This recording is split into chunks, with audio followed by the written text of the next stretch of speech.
All right, welcome back.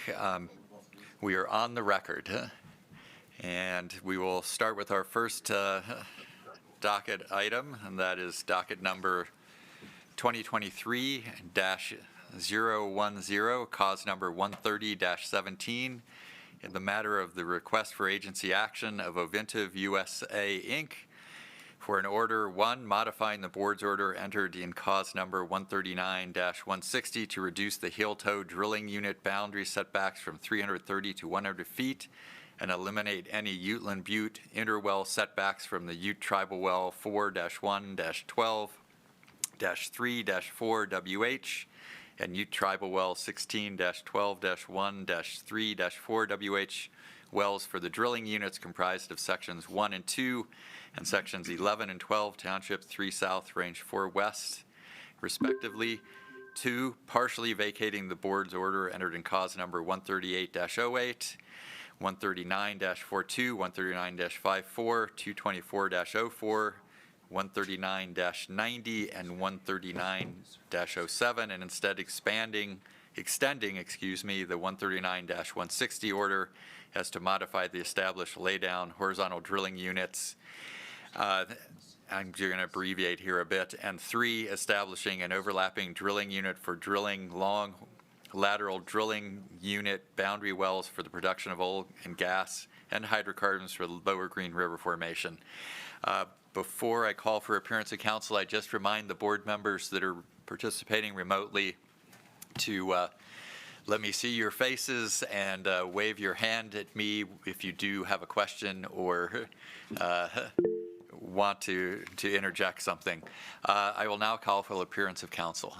Thank you, Mr. Chairman. Fred McDonald of Counsel with Lear & Lear on behalf of the petitioner OVINTIV USA, Inc. Good morning. Elizabeth Harris with the Attorney General's Office for the Division of Oil, Gas, and Mining. I will turn it over to you, Mr. McDonald. Thank you, Mr. Chairman. With me today in person is Mr. Jordan Lear, the Senior Land Negotiator for OVINTIV USA, Inc. Appearing virtually pursuant to the board's authority are Mr. Josh Reamer, who is the Geoscience Manager of Development. Josh, wave your hand again. I'm sorry. Thank you. And Mr. Kendall Brown, who is the Manager of the U.S.M Reservoir Engineering for OVINTIV. Kendall, please wave your hand. I would ask that they be sworn in as witnesses at this time. Please proceed.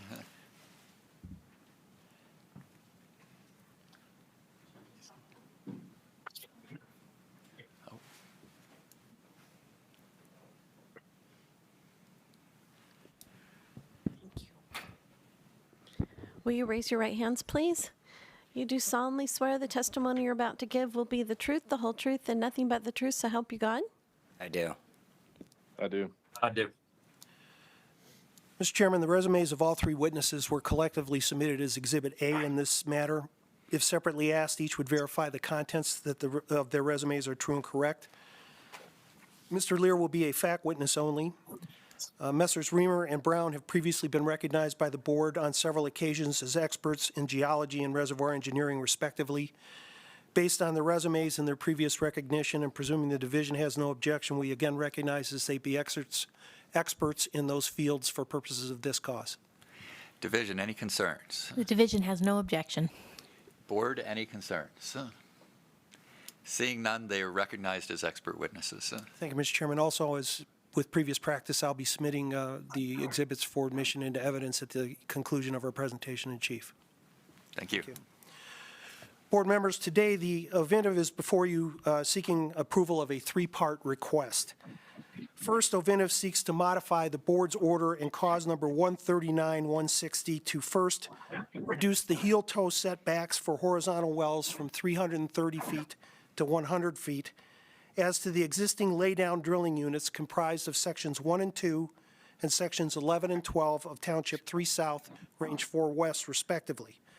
Second, to eliminate the interwell setbacks to the newly drilled Utland Butte long lateral horizontal wells in those drilling units from 2 existing Utland Butte long lateral horizontal wells that were drilled in a stand-up orientation under a 2011 pilot program.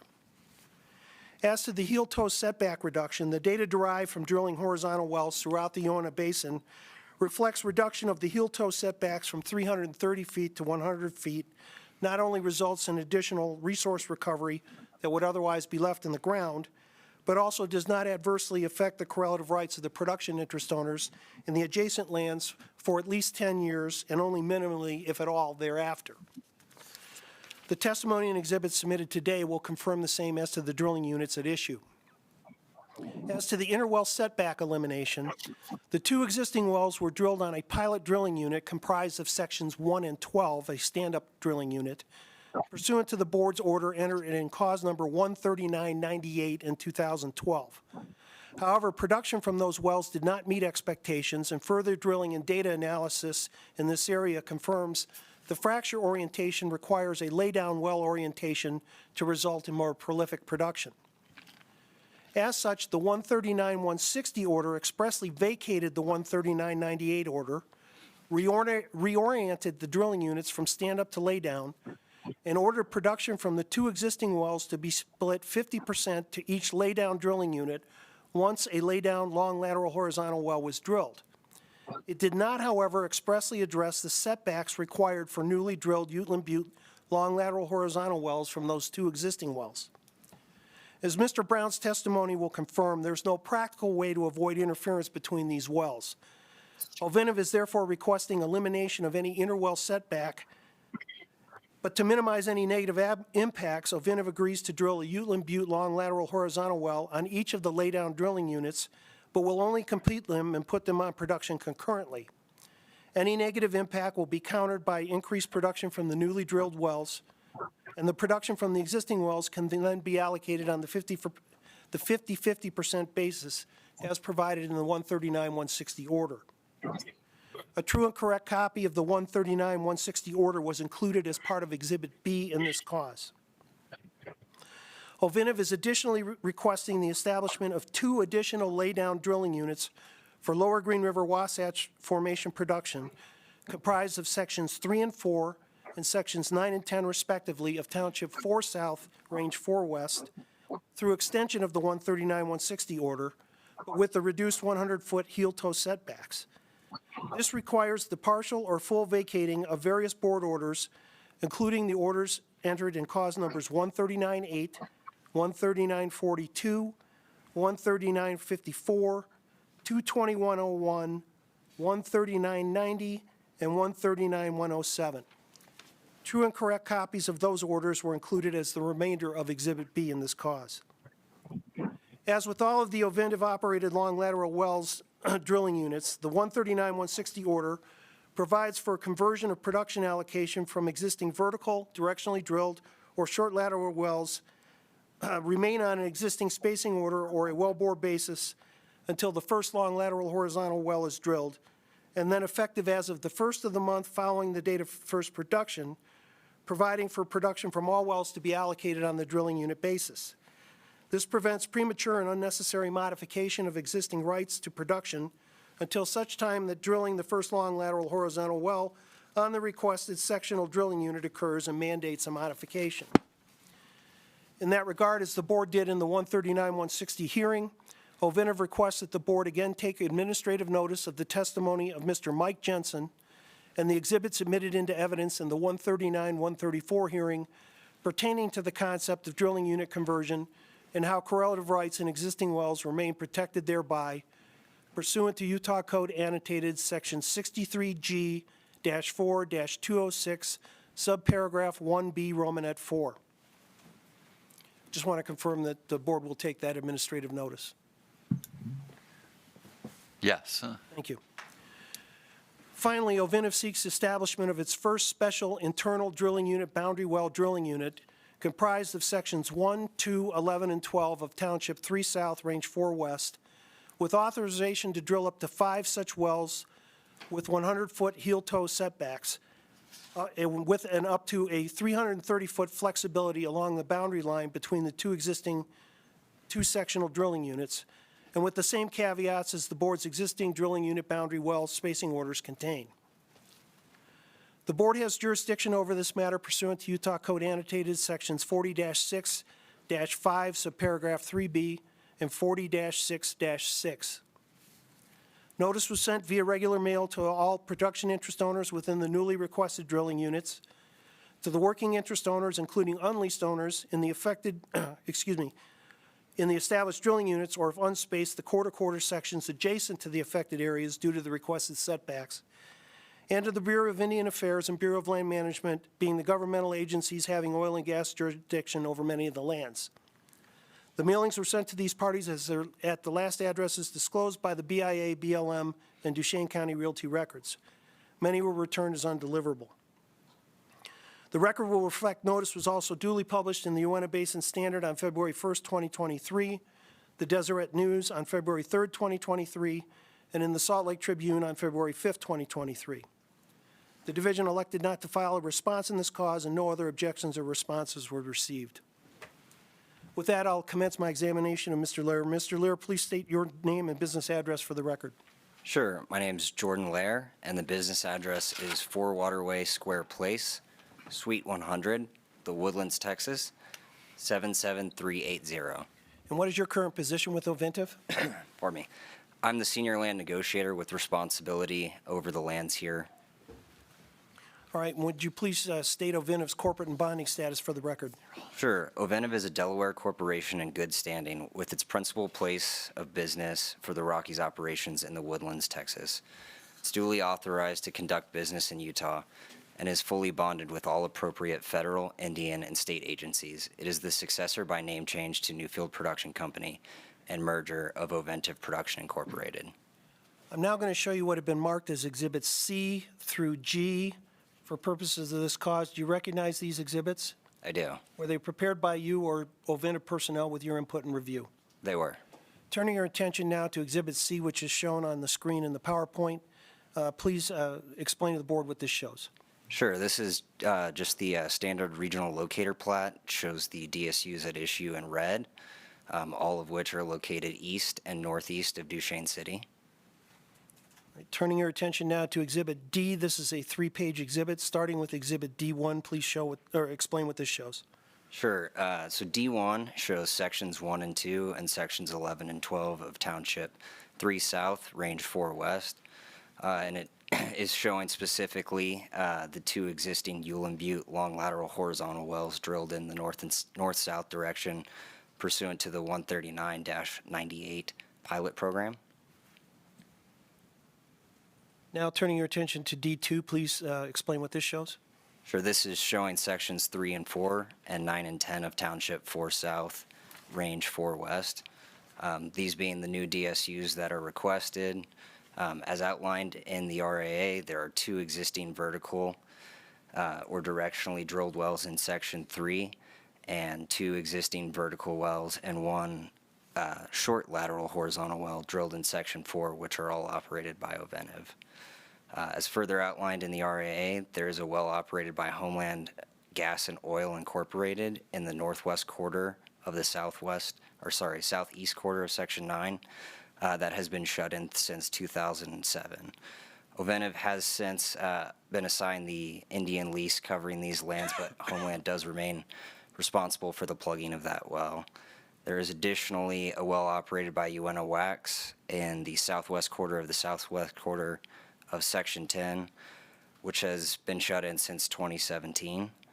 And finally, just of note, the north half of Section 9 is currently unleased. It is tribal minerals, and OVINTIV will engage in negotiations with the Ute tribe and UDC to lease this tract or enter into a JOA with their designated lessee.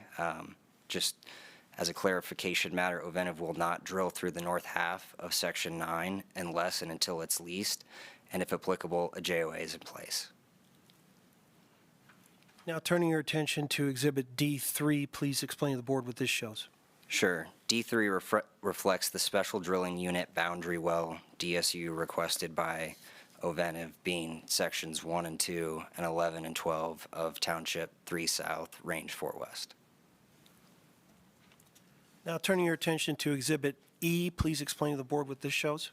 So this is the exhibit showing the current working interest across all the DSUs that are part of this RAA, showing that we are the majority working interest owner in each. One other point of clarification is that the 25% listed as to sections 9 and 10 of 4 South, 4 West is the aforementioned unleased interest covering the north half of section 9. So absent that, the majority of the unleased mineral interest or partner working interest shown in the remainder are subject to JOAs that are in existence.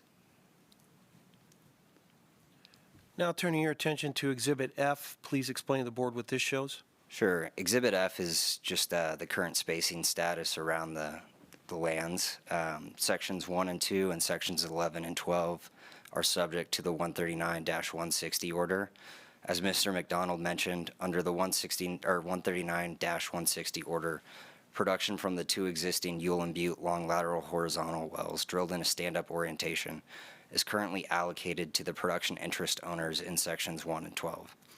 However, once the first long lateral horizontal well is drilled in a laydown orientation, conversion will occur and allocation is to be made 50% to the laydown drilling unit and 50% to either section 1 or section 12, depending on the laydown DSU drilled.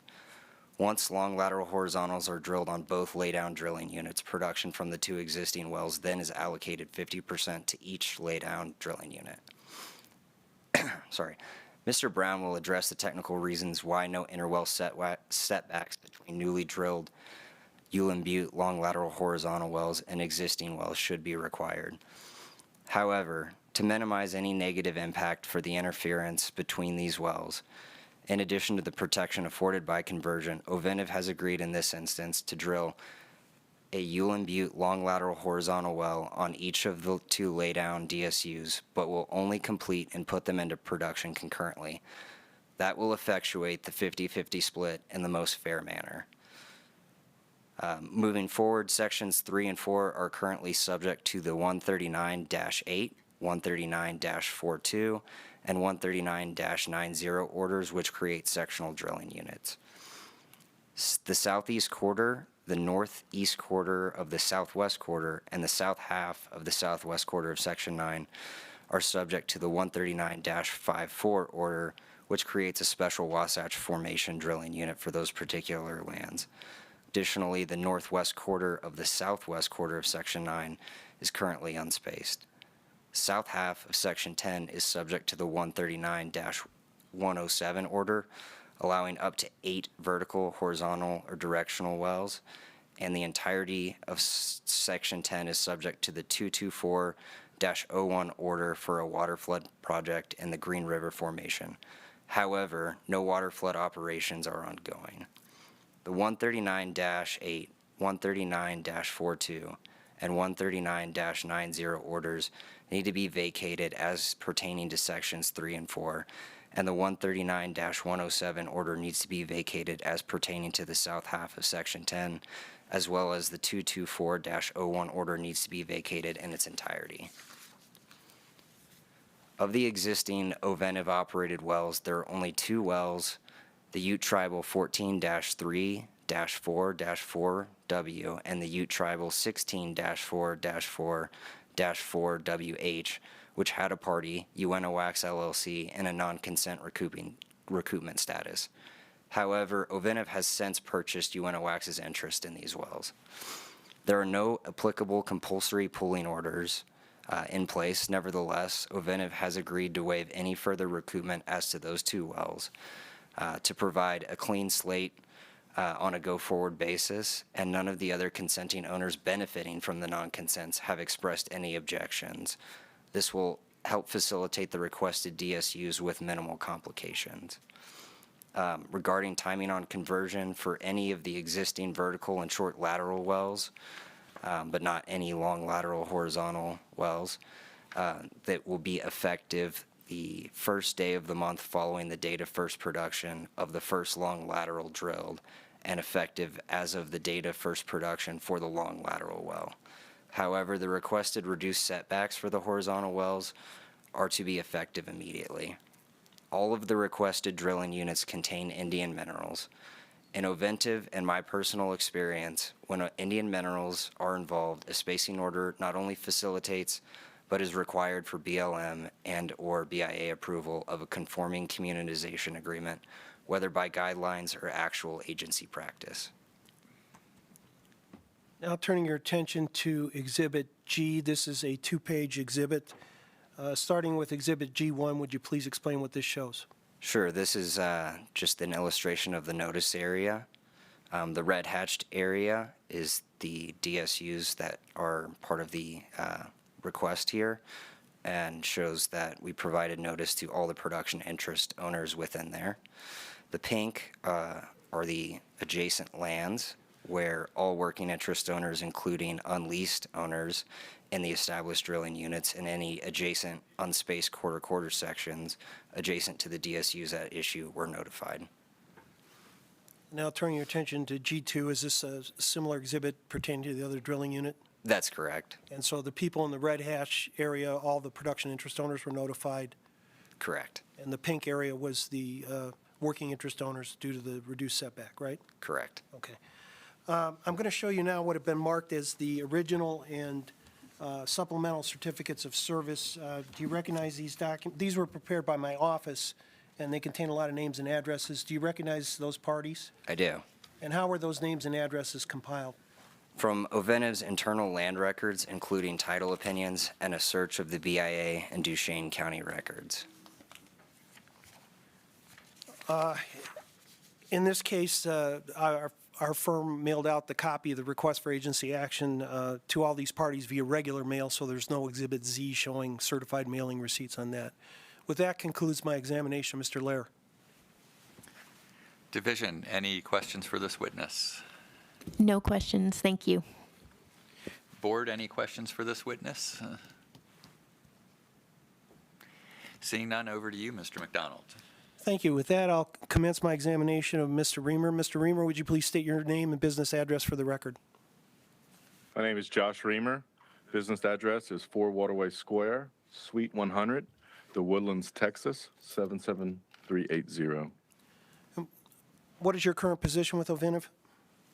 I'm the Geoscience Manager of Development with responsibility over the lands at issue today. All right, I'm going to show you what have been marked as Exhibits H through K for purposes of this hearing. Do you recognize these exhibits? Yes, sir, I do. Were they prepared by you or OVINTIV personnel with your review and input? They were. Turning your attention to Exhibit H, would you please explain to the board what this shows? Exhibit H is the field type log, the Shell Brotherson 1-11 B4 well. It shows the stratigraphic definition of the Lower Green River Wasatch Transitional Formation, which comes from the 139-160 order. This exhibit also reflects the primary intervals which will be targeted in the requested DSUs. Now turning your attention to Exhibit I, would you please explain to the board what this shows? Exhibit I is a log of the NFX 518-3-3. It is a correlative log of the primary targeted intervals for long lateral wells from a well near the area at issue today. It also highlights the 5 primary targets in this area. Now turning your attention to Exhibit J, would you please explain to the board what this shows and its significance to today's hearing? Sure. Exhibit J is a west to east cross-section to the area of interest. This cross-section reflects uniformity throughout the area. It also highlights that the Lower Green River Wasatch Transitional Formations constitute one common source of supply in this area and is consistent with the board's designation of those formations as one pool throughout the Uinta Basin. And turning your attention now to Exhibit K, would you please explain to the board what this shows and its relevance to today's hearing? Sure. Exhibit K is an interpreted max stress direction with associated Rose diagrams. This reflects wells with observed stress indicators from FMI logs within the area. It also shows the average fracture orientation being north 5 degrees west, supporting a preferential laydown or east-west drilling unit orientation. Could you also explain what the stars represent, and it's also what their relevance is to this hearing? Sure. The stars represent the PVT data that Mr. Kendall Brown's going to be discussing on the next slide. All right, is it your expert opinion that the uniformity and thickness make the lower Green River Wasatch an attractive target for longer lateral horizontal drilling? Yes, I do. Is it also your expert opinion that the fracture orientation supports lay-down drilling units? Yes, it does. Finally, is it your expert opinion that the lower Green River Wasatch formations constitute one common source of supply in this area? Yes, it does. Mr. Chairman, that concludes my examination of Mr. Reamer. Division, any questions for this witness? No questions, thank you. Board, any questions? Mr. Moon? So looking at Exhibit K, with the north-south natural fracture orientation, why were those original wells drilled stand up versus lay down? I know that that decision predates most of you guys, but any thoughts on that? Yeah, sure, I can elaborate. Again, you're correct. This was before my time, but when Newfield was drilling out here, they started their development drilling north-south like many plays across the nation. At that time, they did not have many of the FMI logs that are on this map and the associated rows diagrams. So they started drilling this in orientation, and then in time, it took them several years to gather all this, and then they start putting the full story together of the change in principal horizontal stress through the area, which is relatively unique to this area. So again, I think what we're trying to show here is we're here to remedy this previous execution and try to do something a little better that we think would work better for everybody. Thank you. Good. Any other questions? I guess I have a follow-up question to that. It is rather unusual. What's sort of the regional setting in tectonics or regional structural geology that explains why you get almost a 90-degree change in the regional stress field in this area over such a short area? Sure. Without going into a long dissertation of that structural event, in short, it's pertain to different orogenic events, meaning mountain building events. When we started building Uinta Mountains to the north and the subsequent Foreland Basin, and then when you think about the mountain range by Salt Lake City that is starting to pull away. So because of that, it is changing the stress at the subsurface level, where you're having these prehistoric stress regimes that are somewhat still in play. And as the Earth moves, that can potentially change. So we just happen to be at a crux of one of those here. Thank you. Over to you, Mr. McDonald. Thank you. With that, I'll commence my examination. Mr. Brown, would you state your name and business address for the record? My name is Kendall Brown, and the business address is 4 Waterway Square, Suite 100, The Woodlands, Texas, 77380. And what is your current position with OVINTIV? Currently, I'm the reservoir engineering manager with responsibilities of the Uinta area. Turning your attention now to what have been marked as Exhibits L through O. For purposes of this hearing, do you recognize these exhibits? I do. And were they prepared by you or OVINTIV personnel with your review and input? They were. Okay, turning your attention to Exhibit L, would you please explain to the board what this shows and its relevance to today's hearing? So Exhibit L is a cartoon diagram reflecting the 100-foot setback request that we're asking for in this RAA. In line with what Mr. Reamer just testified to, the stress orientation here is very close to north-south. As you can see in the fracture shown here, 110-foot half lengths and the estimated 5-year drainage estimate that we'll cover on the subsequent slide, we're still showing zero drainage over the lease lines at a 5-year period. I think the other thing this highlights that we'll talk to again here in a little bit later is the setbacks to in this case, the north-south, which leads into why we're requesting for those lease line wells. Okay, now turning your attention to Exhibit M, would you please explain what this shows and its significance to today's hearing?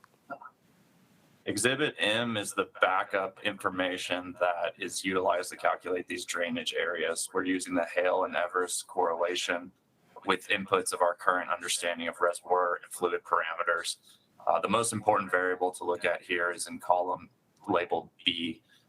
That is the feet of drainage from the fracture orientation. And in here, we're showing an 85-foot drainage at a 5-year period and 120 foot at a 10-year period. So no, we're estimating no drainage over the lease line, preventing waste and protecting correlative rights with minimal overlap at a 10-year time frame. Okay, and just to confirm again, the PVT data was taken from the 2 wells shown on Exhibit K. Is that correct? That's correct.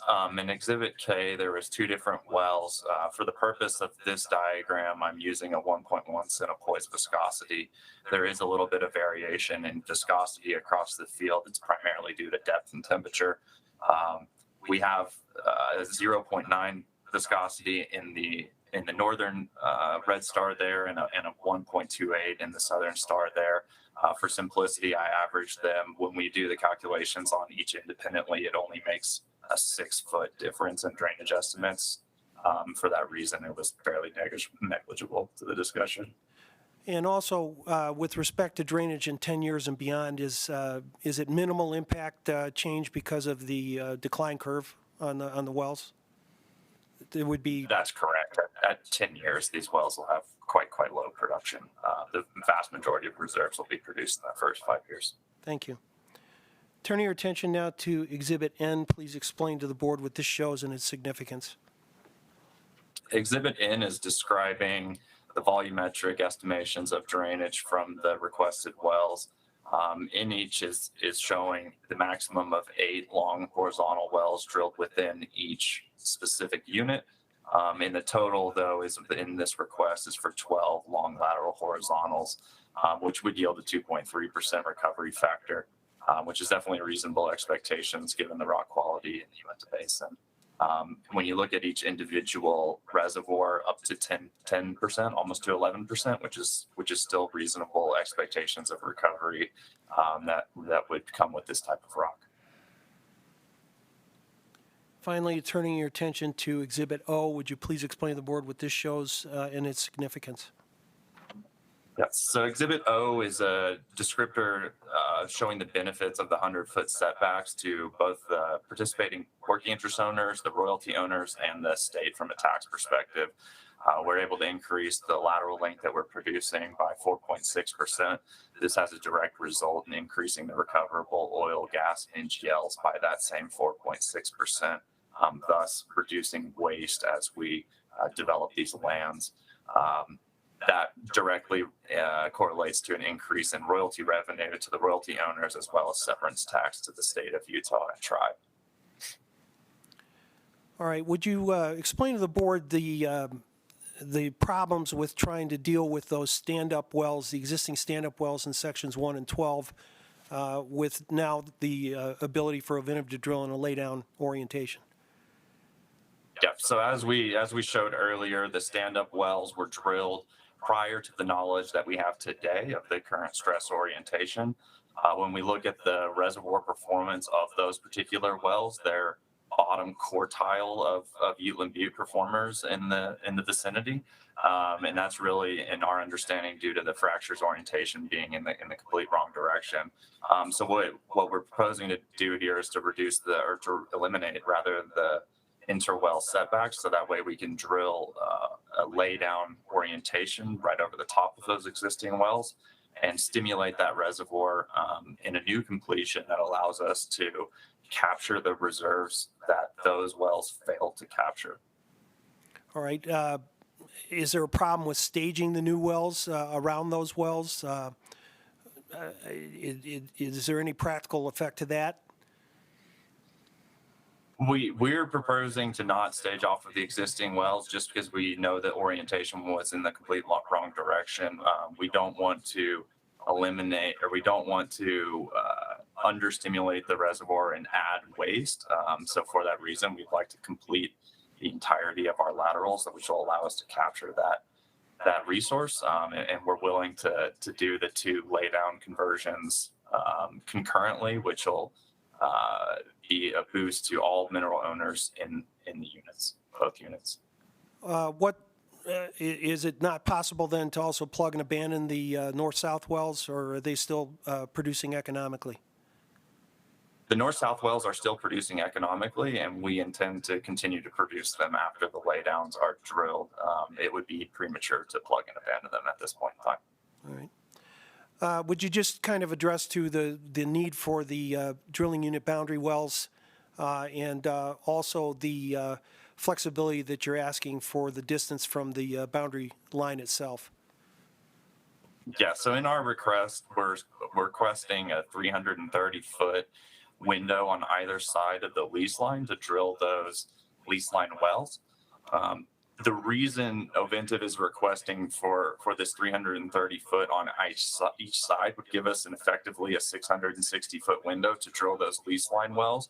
The reason we want this is that gives us the ability to drill potentially more than one well within that existing or within each horizon as a lease line well. If we limited ourselves to only a 100-foot window on each side, we're relegated to only being able to drill one well per formation.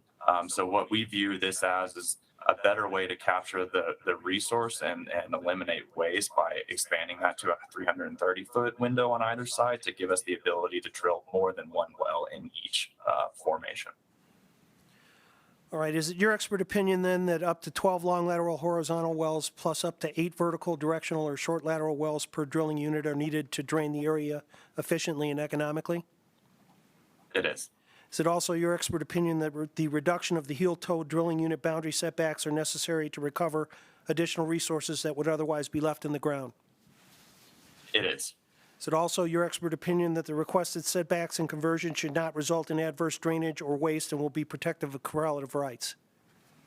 That's correct. Is it also your expert opinion that the elimination of the interwell setback from the existing stand-up wells in sections 1 and 12 is required because there is no other practical way to avoid interference and still maximize production? That's correct. And finally, is it your expert opinion that up to 5 drilling unit boundary wells with a 330-foot tolerance on each side of the boundary line is required to recover additional resources that would otherwise be left in the ground?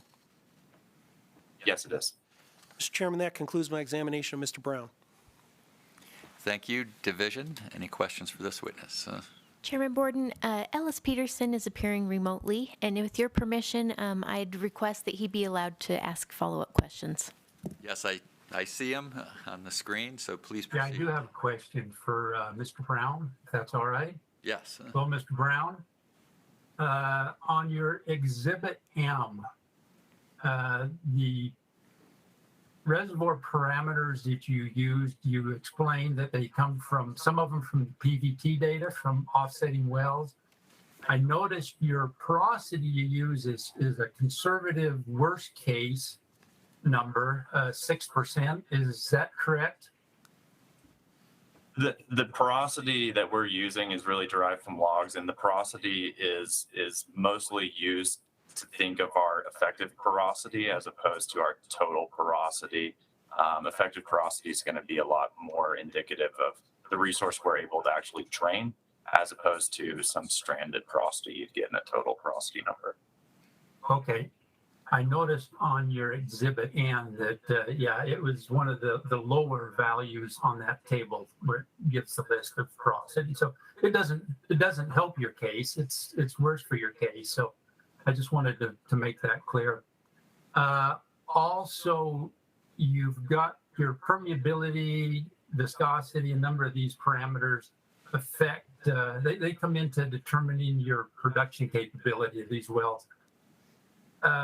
With those low values, like for permeability, are you able to, are they supported by the producing capability of your wells? In other words, are they reasonable to give you the production you're getting as well as what you're seeing on the PVT data? Yeah, so we have numerous numerical reservoir simulation models as well as empirical models that do suggest that the permeability and fracture length that we have shown in this exhibit are supportive and history match existing production we have throughout the field. Okay, thank you. That's all the questions I had.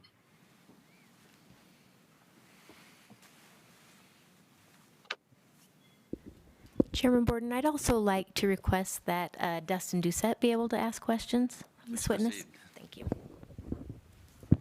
Yeah, Dustin Doucette for the division. Mr. Brown, you had mentioned the north-south wells, and you're going to commit to drilling 2 wells in each of the east-west units concurrently. Going forward, is there any downside to not drilling additional wells, like the additional 11 wells that are possible in those east-west units for correlative rights issues for those parties that are sharing on the north-south wells? I don't believe there's any correlative rights issues that would be caused by drilling only 1 well in each of the laydowns versus all 12. And that's really the main reason why we've gone ahead and making the commitment to drill those 2 concurrently. That's what OVINTIV views as the most fair way to protect correlative rights in the owners of those north-south wells. So the owners of the units in those north-south wells will also be large benefactors of the laydowns, the mineral owners in it. And maybe this should have been a question for the landman, but is the ownership pretty consistent across all 4 sections? Yes, sir. So as it pertains to sections 1 and 2, pardon me, and 11 and 12 of 3 South, 4 West, the predominant mineral owner is the Ute Tribe and UDC. There's only 160 acres that's fee, which is in the southwest quarter of section 11. So I think, as we've kind of explained here, the only parties that we would view as, not being uniform would be the fee owners there in that 160 acres. And so we've tried to mitigate any correlative rights issues with the drilling of long lateral horizontals and the laydowns concurrently. Okay, thank you.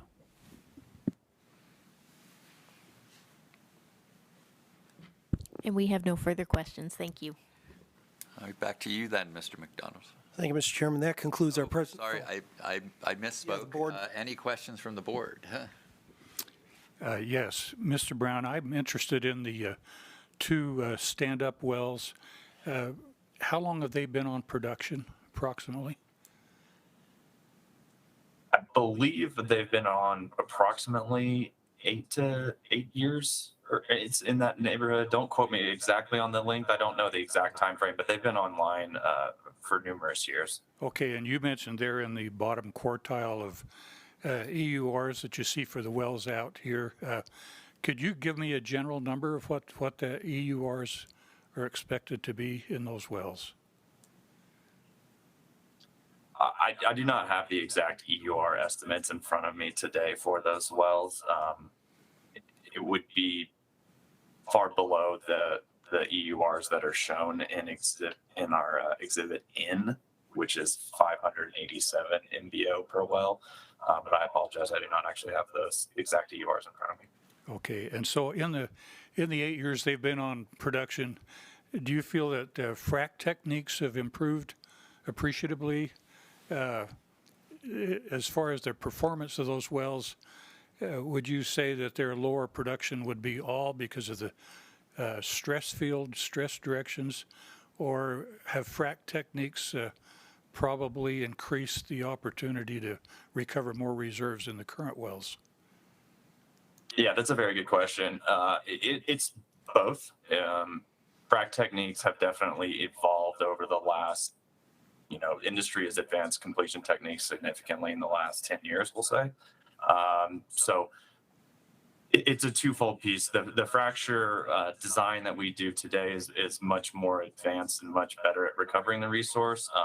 However, the wells drilled north-south are significantly hampered as well by the direction that they were drilled. Both of these play into why we would not want any setbacks of the existing wells, because we are able to drill east-west, which is going to be the preferred orientation for fracture creation, as well as our completion techniques are significantly improved today versus where these north-south wells were at when they were drilled. With us, we want to be able to re-stimulate that rock to recover all the resource we can out of it and prevent the waste. Okay, thank you. Any other questions from the board? Mr. Moon? In Exhibit N, it shows up to eight long lateral wells in each interval, which would add up to 40 wells, but you're only requesting 12. Why? Yeah, so one thing we do need to consider when we're designing our developments is the vertical communication between wells. When we start to stack wells on top of each other, there is going to be some layer of vertical communication between those wells. And that's why we probably wouldn't be able to fit 8 in each formation, all stacked right on top of each other. We would have a lot of competing drainage ellipses there. So that's where we're currently sitting at today, is where we request 12. As we get further and further into drilling these larger developments, that's going to be an evolving number. That's definitely our job right now, is to try and figure out what that optimal number is. Thank you. Also, I noticed the Castle Peak was just a lot lower recovery factor than the other intervals. Why is that? It's only 5 versus the others 9 and 10.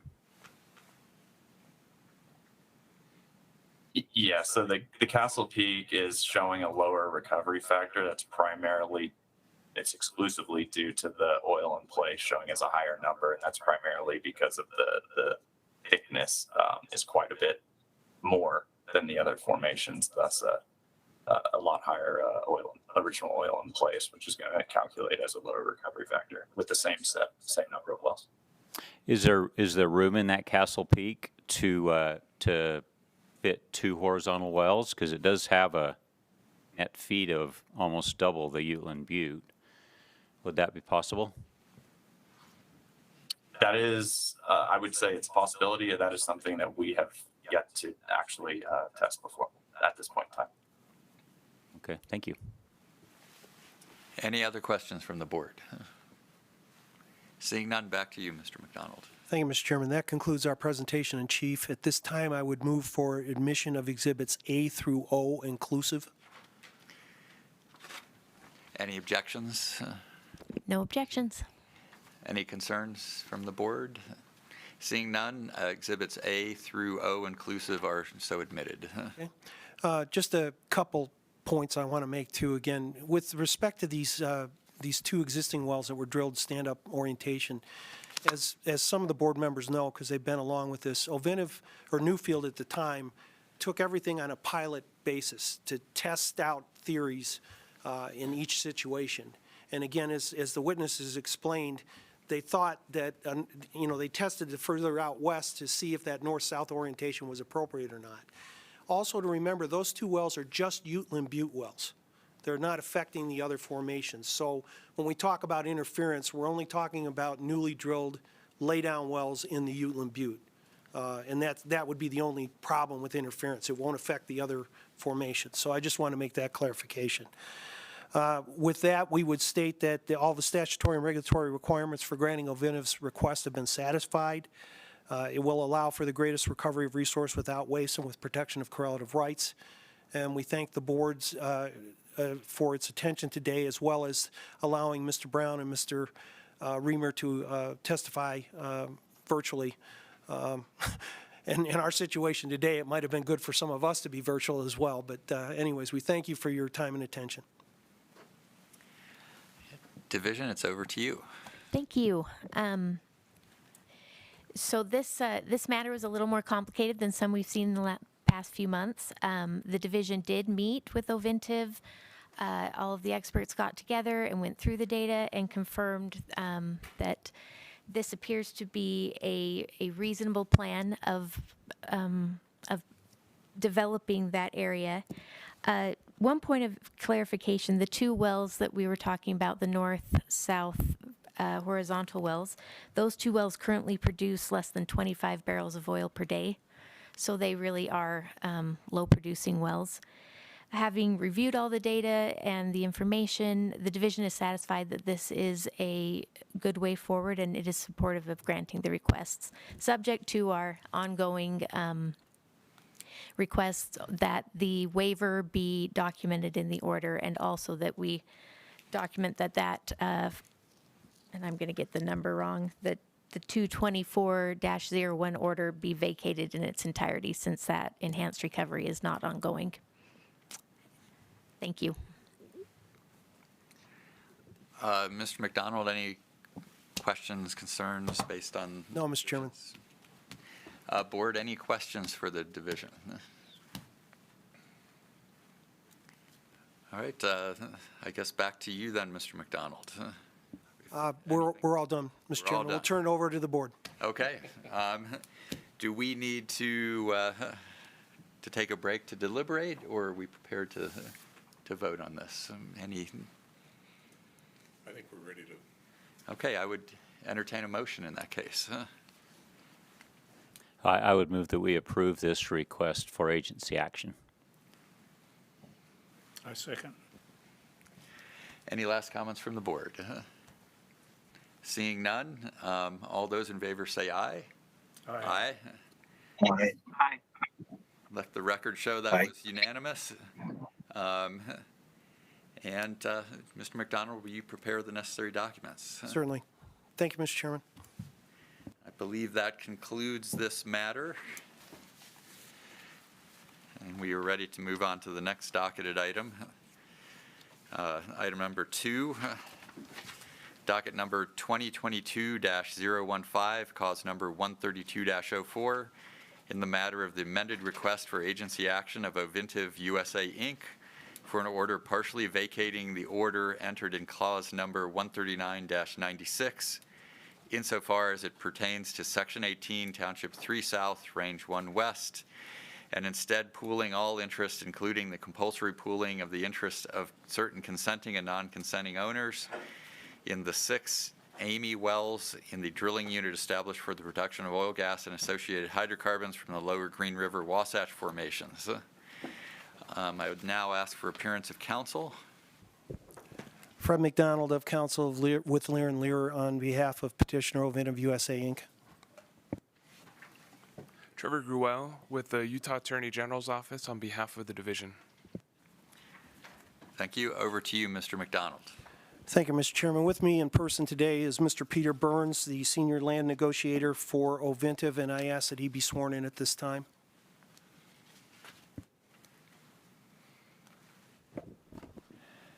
Will you raise your right hand, please? You do solemnly swear the testimony you're about to give will be the truth, the whole truth, and nothing but the truth, so help you God? I do.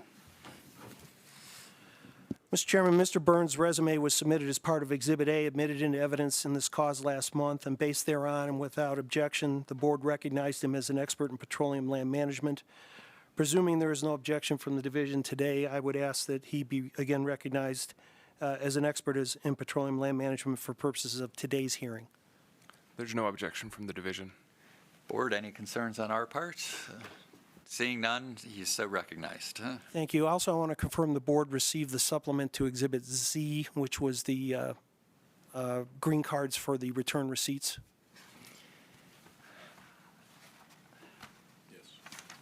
Yes.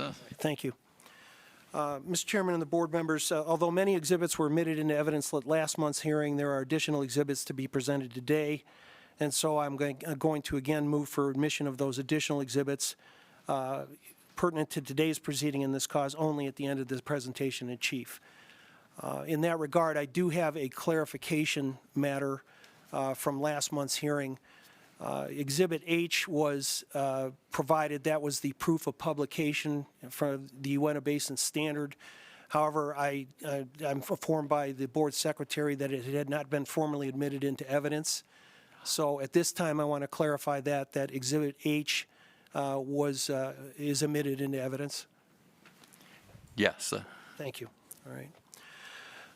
As the board is aware, today's hearing was segregated out of last month's hearing in this cause to address a dispute over certain terms of a joint operating agreement between OVINTIV as operator and Bro Energy LLC, a consenting but unpooled working interest owner in the 6 Amy wells located within the drilling unit comprised of sections 18 and 19 of Township 3 South, Range 1 West, established pursuant to the board's order of 139-134, a true and correct copy of which was admitted into evidence last month. However, Bro Energy has since withdrawn its response and challenge to OVINTIV's proposed JOA terms, thereby rendering the need for the board to resolve the dispute today moot. OVINTIV has agreed to provide Bro Energy an appropriate accounting within 5 days after entry of the board's order stemming from this hearing, presuming the board grants OVINTIV's remaining requested relief. While the dispute over the JOA terms has been resolved in this cause by virtue of Bro's withdrawal, Bro has still not executed a JOA and pooled its interest, voluntarily pooled its interest. Consequently, its interest, along with the interest of its lessors, must still be compulsory pooled through today's hearing. It's important to point out that these lessors will still get their royalty under their respective leases.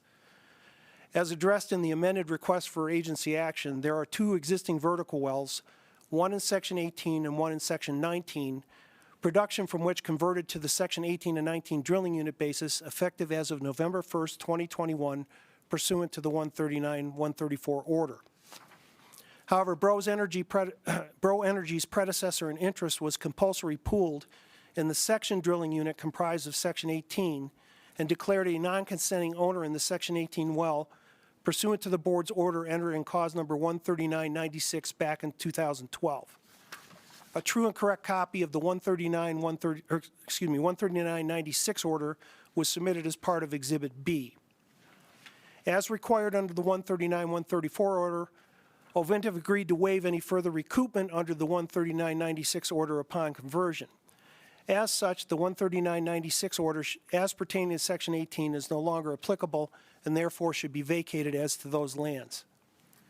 The board has jurisdiction over this matter pursuant to Utah Code Annotated Section 40-6-6.5 and the implementing regulations at R649-2-8A and R649-29A. Copies of the amended request for agency action were mailed via certified mail return receipt requested to Bro Energy, its counsel, and to its lessors. Notice of the filing of the original request for agency action and the originally scheduled hearing date was also published in the Deseret News on July 1st, 2022, in the Salt Lake Tribune on July 3rd, 2022, and the Uinta Basin Standard on July 6, 2022. Republication due to the continuances was unnecessary pursuant to the board's regulations. The division did file responses to the amended request for agency action and to Bro's response to the amended request for agency action. It is presumed that Bro's withdrawal has rendered the division's responses moot and that the division has no objection to granting that portion of the amended request at issue today. No other objections or responses to the original request or the amended request for agency action was filed by Bro's lessors. In the interest of brevity, we ask that the board to take administrative notice of Mr. Burns' testimony from last month's hearing regarding the history of the drilling unit and the Amy wells and of the exhibits already admitted into evidence in this cause pursuant to Utah Code Annotated Section 63G-4-206, subparagraph 1B, Romanet 4. That's approved. Thank you. All right, with that, I'll commence my examination. Mr. Burns, please state your name and business address for the record. Yes, Peter Burns with OVINTIV, 4 Waterway Square Place, The Woodlands, Texas, 77380. And what's your position with OVINTIV? I'm the senior land negotiator with responsibility over this drilling unit, among others. And for the record, please state OVINTIV's corporate and bonding status. OVINTIV is a Delaware corporation in good standing with its principal place of business for Rockies operations in the Woodlands, Texas. It is duly authorized to conduct business in Utah and is fully bonded with all appropriate federal and state agencies. It is the successor by name change to New Fuel Production Company and by merger of OVINTIV Production, Inc. All right, would you please provide for the board the background of Bro Energy's working interest in this drilling unit and that of its lessors? Yes. Bro Energy is a co-lessee with OVINTIV in Broughton under 4 leases originally granted in 1965 or 1967, covering 41.667% of the oil and gas in the southeast northwest, northeast southwest, and west half southeast of Section 18. Its ownership translates to 2.614482% of the drilling unit. It acquired its interest from Biolog Inc., the successor by name change to National Treasure Mines Company, by assignment dated July 8th, 2022, but effective as of January 1st, 2021. OVINTIV acknowledges Bro is a consenting owner in the Amy wells, but it has failed to execute a JOA pooling its interest in the subject unit. Consequently, its interest must be compulsory pooled. The current lessors under these leases are Eliason 8 LLC, Croft Oil Company Inc., Covey Minerals Inc., the heirs or devisees of George G. Vaught Jr., Paul L. McCullough, and Daniel S. Sam, and Penny B. Sam as joint tenants. While the leases grant the lessee the right to unilaterally pool the leases and the lessor's interest thereunder, and OVINTIV and Broughton have exercised that right, neither Bro nor its predecessor in title ever pooled its interest in the subject drilling unit. OVINTIV's counsel has advised OVINTIV that without the pooling by all lessees, the leases are not properly deemed pooled. Consequently, the lessor's interest must be compulsory pooled. All right, would you please explain to the board the status of the existing well in Section 18 and about the 13996 order? Yes. As Mr. McDonald mentioned, Newfield has drilled the Jurgensen 1-18-3-1 vertical well in Section 18 in 2011. Under the 139-96 order, National Treasure Mines Company was declared a non-consenting owner in that well. As required under the 139-134 order, OVINTIV agreed to waive further recruitment, if any, under the 139-96 order in the Jurgensen well as of the date of conversion. However, the well reached payout in July 2020, and therefore no further recruitment was required as of the date of the conversion. All right, I'm going to now show you what has been marked as Exhibit J for purposes of this hearing. Do you recognize this document? Yes. Was it prepared by you? Yes. All right. Unlike previous hearings, I'm not going to provide the PowerPoint portions of this. This is the joint operating agreement. Would you please highlight for the board, this was the proposed joint operating agreement with Bro Energy. Please explain to the board some salient provisions of this joint operating agreement. Yes, this JOA is a form utilized as standard industry form supplied by the American Association of Professional Landmen, Form 610. This is the 1989 version with modification to address horizontal wells. The terms and conditions contained therein, including the modifications made, are consistent with the JOA executed by Broughton in this particular drilling unit and commonly found in more recently developed horizontal well drilling units. OVINTIV has prepared identical terms for other drilling units it operates and has agreed to such terms in other drilling units in which it is a non-operator, including drilling units operated by Uinta Wax, Javelin, and other major Uinta Basin operators. Okay, turning your attention to page 7 of the joint operating agreement, do you want to point out the salient provision in that? Yes, page 7 of the JOA addresses the non-consent penalty. And this particular version carries a 100%, 300% non-consent penalty. And this is the same as contained in the JOA signed by other working interest owners in the drilling unit. All right, turning your attention now to Exhibit C attached to this joint operating agreement, and explain what this is. Yes, Exhibit C of the JOA is the COPUS accounting procedure. Again, this is another standard industry form, almost universally utilized, similar to other JOAs in the Uinta Basin. Page C3, Article 3B, sets the interest rate at the prime rate published in the Wall Street Journal plus 3%, which is fair compensation and to encourage timely payment of chargeable costs and expenses. Okay, turning your attention now to page 9 of that COPUS accounting procedure. What's the salient provision on here? Page C9 outlines the overhead charges of $10,520 during drilling and $1,052 during production. Okay, what is the, what was the agreement that was made with Ovintiv regarding accounting to Bro Energy with respect to the Jurgensen well and the 6 Amy wells? With Bro's withdrawal, there is no longer dispute over the terms of this JOA to govern operations of the subject drilling unit as between Ovintiv as operator and Bro Energy as non-operator. Inherent in that withdrawal is the acknowledgement that terms are just and reasonable for purpose of this cause. Ovintiv has agreed to provide a revenue and expense accounting for the Jurgensen and Amy wells in accordance with the terms of the JOA within 5 business days of entry of the board's order stemming from today's hearing, presuming the board grants Ovintiv's request today. Okay, I'm going to now show you what has been the certificate of service for purposes of this amended request for agency action. This was a pleading prepared by my office. Do you recognize the names shown as parties to be compulsory pooled? Yes.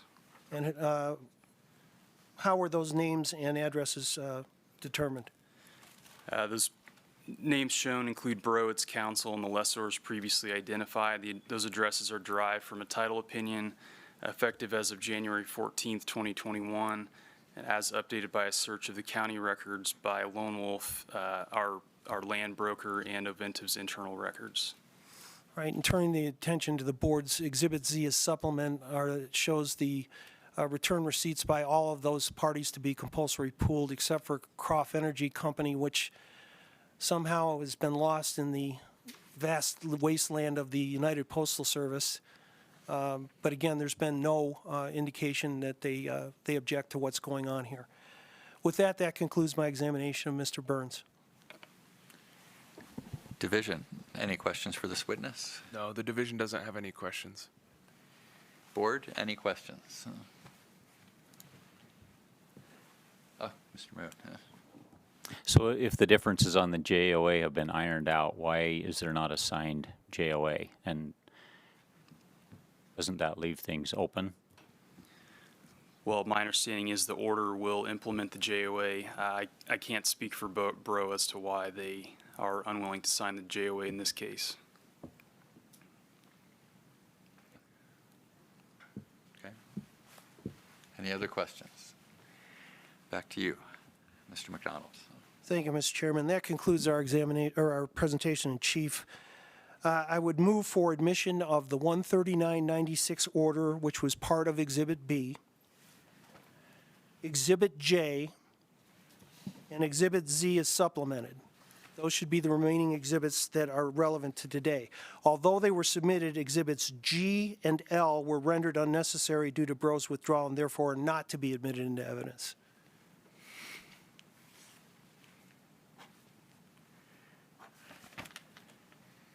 Okay. And Exhibit Z, did you mention? Exhibit Z is supplemented. Okay.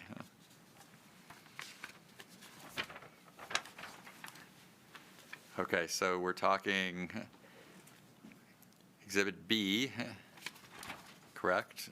Yes, the portion that wasn't admitted last Yes. month is the 13996 order. Exhibit H, Exhibit J,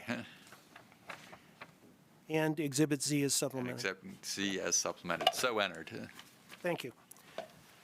With that, I'll reserve my comments until after the division's made its presentation. Division. With the withdrawal from Bro, the division does not object to granting the request for relief as it pertains to Bro as well as the lessees of Bro. Board, any questions for the division? Seeing none, back to you, Mr. Oh, yes, you are hot today. So Ovintiv submitted a brief or whatever you call it, basically saying we should not have bifurcated this issue. What's the division's response to that? That really it should have just been part of the first hearing. Yeah, the division maintains its position that bifurcation was not only done out of convenience, but was actually necessary under the rules. The division submitted briefing on this topic and outlined its position that bifurcation in instances where a JOA dispute occurs is necessary. The rules seem to indicate that explicitly. At this point, it's moot because the parties agreed to bifurcate. And OVINTIV's position was they were doing it out of convenience, but the division maintains that position that these should be heard separately, perhaps as part of the same proceedings, but should be heard at a separate hearing from the rest of the compulsory pooling, if and when consenting owners choose to dispute a JOA.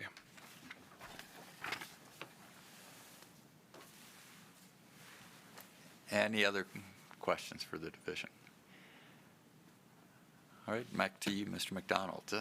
Thank you, Mr. Chairman. We believe that the statutory and regulatory requirements have been satisfied in this case. The remaining part of the amended request for agency action, we ask that it be granted, namely the compulsory pooling of the interest of Bro Energy and its lessors in the subject drilling unit as of October 30th, 2021, the vacating of the 13996 order only insofar as it pertains to the subject section 18, effective as of November 1st, 2021, and the adoption of the joint operating agreement submitted as Exhibit J to govern operations of the subject drilling unit as between OVINTIV as operator and Bro Energy as non-operator. With that, we thank the board for its time and attention on this matter. Mr. Chairman, if I'd like to address the board briefly, I guess that's my position. Yes.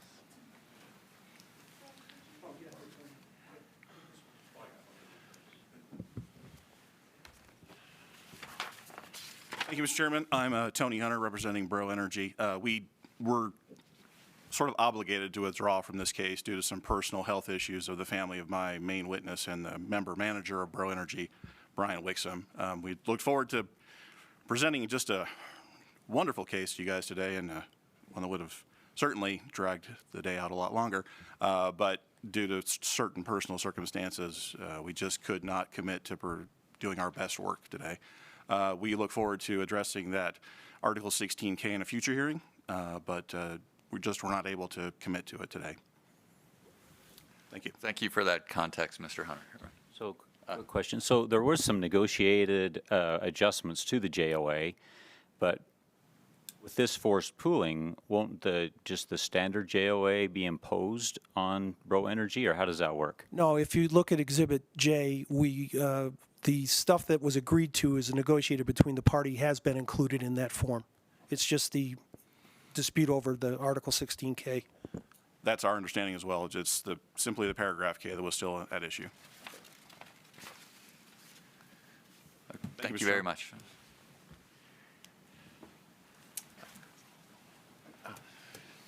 And just on that note, the division wants to point out that OVINTIV is acting really reasonably in this instance. With the withdrawal of Bro, if OVINTIV had wanted to act punitively or aggressively, they could have instituted a more aggressive JOA, but maintaining that submission, the division views as being very reasonable as an operator. Thank you for that additional context. And Mr. McDonald, I believe you had concluded? Okay. And in that case, do we need to retire for consultation, or are we ready to entertain a motion? I will take that as entertaining a motion.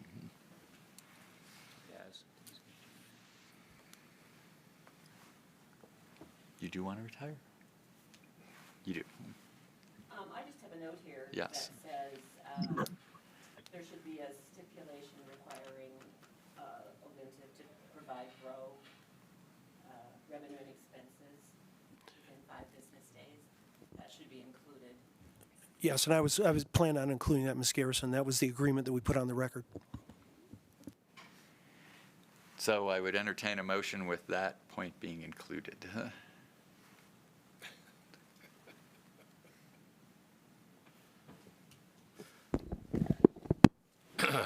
I make the motion that we accept the proposed settlement and the proposed agreement with the stipulation that Board Member LeVar Garrison discussed. That's my motion, I'm sorry. Second that. Any last comments from the board?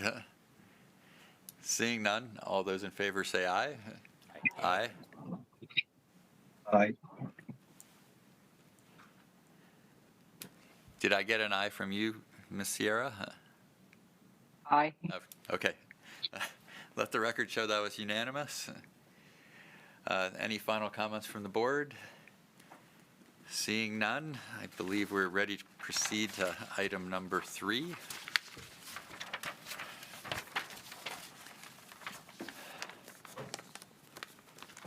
Just to Division? make sure, is counsel for OVINTIV planning on drafting that order? And Thank you the very division much. can chime in? Mr. McDonald, could you please draft Certainly. the appropriate documents?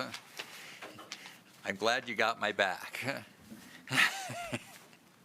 And my own. I don't want to draft it.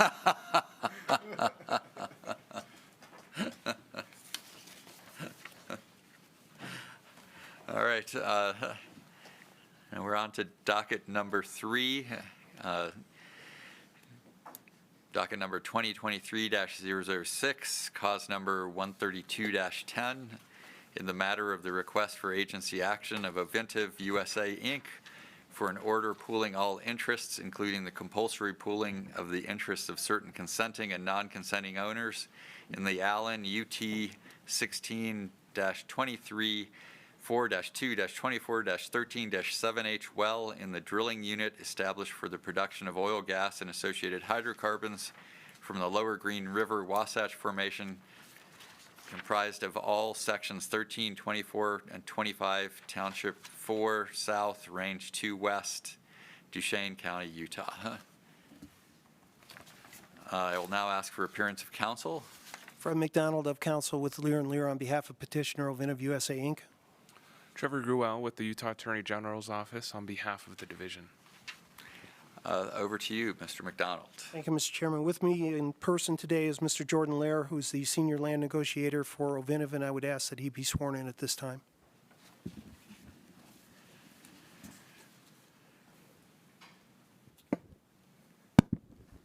You do solemnly swear the testimony you're about to give will be the truth, the whole truth, and nothing but the truth, so help you God? I do. Mr. Chairman, a member of the board, Mr. Lear's resume was submitted as part of Exhibit A, admitted into evidence in this cause last month, and based thereon and without objection, the board recognized him as an expert in petroleum land management. Presuming again that the division has no objection, we ask that the board recognize him for, in that capacity for purposes of today's hearing. Division, any concerns? No concerns, no objection. Board, any concerns or objection? Seeing none, he is so recognized. All right. I don't believe there was a supplement to Exhibit C in this matter. I'm trying to remember.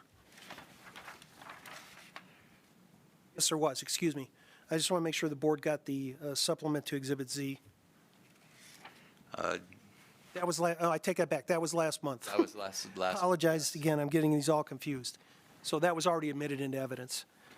Yes, I see that as well. Okay, all right. And again, as was the last hearing, although many exhibits were admitted into evidence last month in this particular cause, there are some additional exhibits to be admitted into today.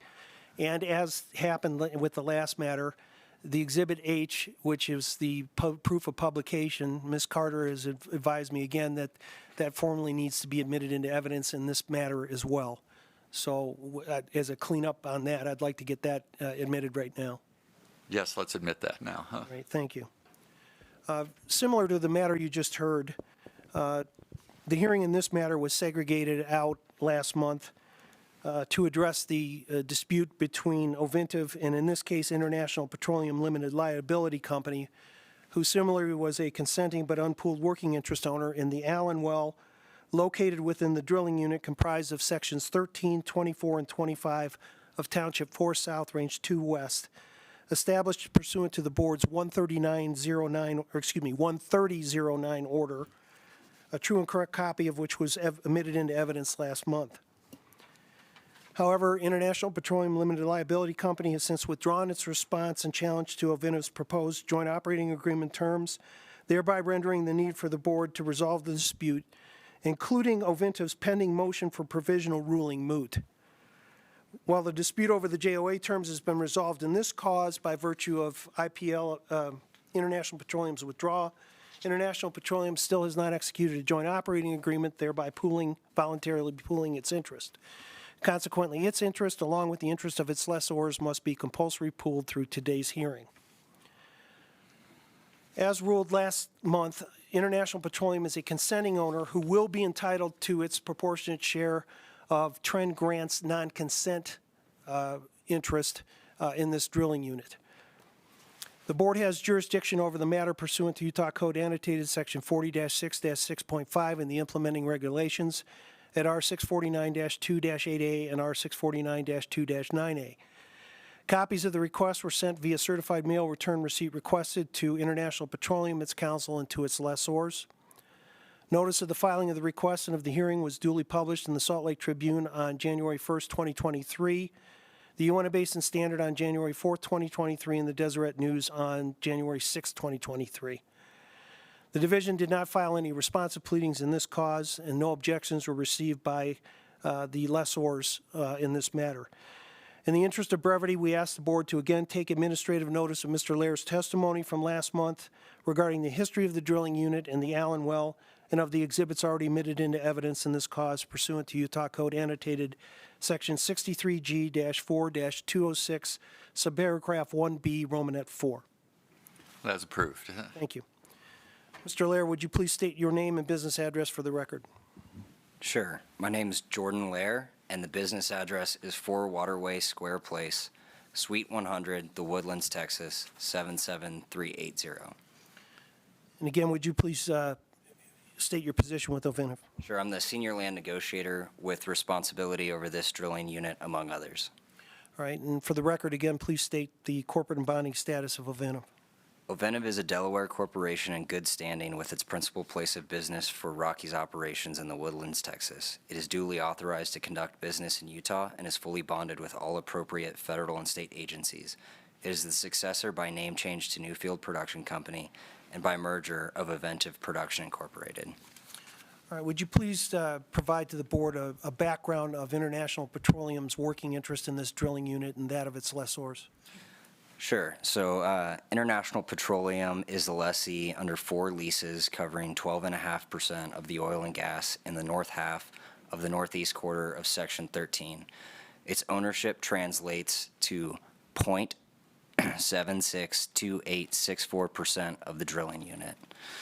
As Mr. McDonald stated, OVINTIV acknowledges International Petroleum is a consenting owner in the Allen well, but it has failed to execute a joint operating agreement, pooling its interest in the subject drilling unit. Consequently, its interest must be compulsory pooled. The current lessors under the leases are Val Eugene Marty, Brian Johnson Marty, Mary Ann Marty Smith, and Cheryl Marty. And while these leases do grant the lessee the right to unilaterally pool the leases and the lessor's interest thereunder, International Petroleum has not exercised the right as to the subject drilling unit, and consequently, the lessor's interest must be compulsory pooled. I'm now going to show you what had been marked as Exhibit L for purposes of this cause. Do you recognize this document? I do. Was it prepared by you? It was. All right.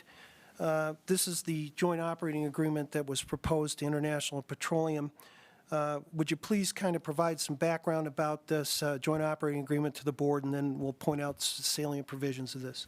Sure. It's the form utilized is a standard industry form supplied by the American Association of Professional Landmen.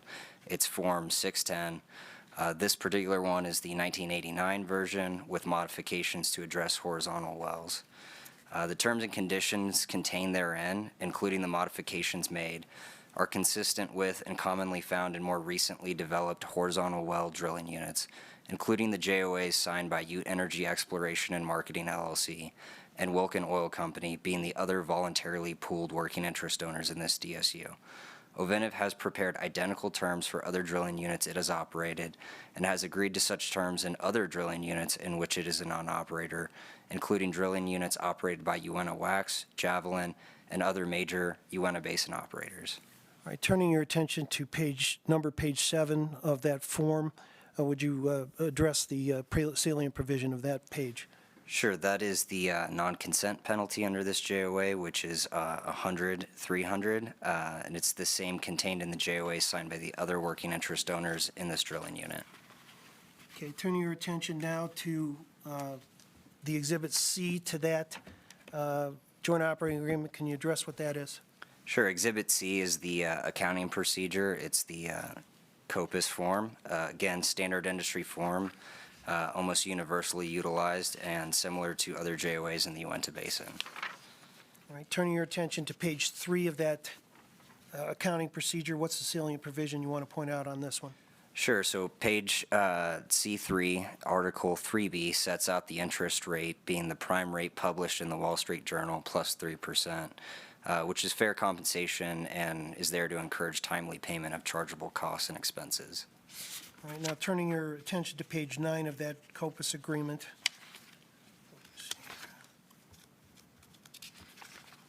Would you point out the salient provision on that page? Sure.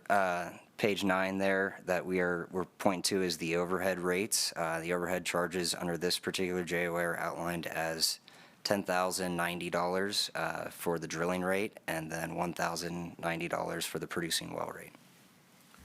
All right.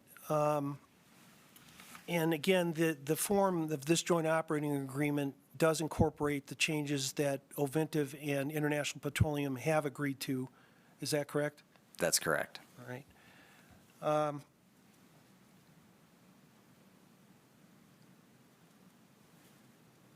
And I guess to further clarify, with International Petroleum's withdrawal, there's obviously no longer a dispute in terms of the JOA to govern the operations of the subject drilling unit between OVINTIV as the operator and International Petroleum as the non-operator.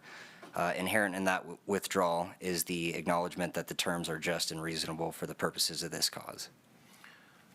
All right, now I'm going to show you what have been marked, or what is the certificate and supplemental certificate of service for purposes of this hearing. These are pleadings that were prepared by my office.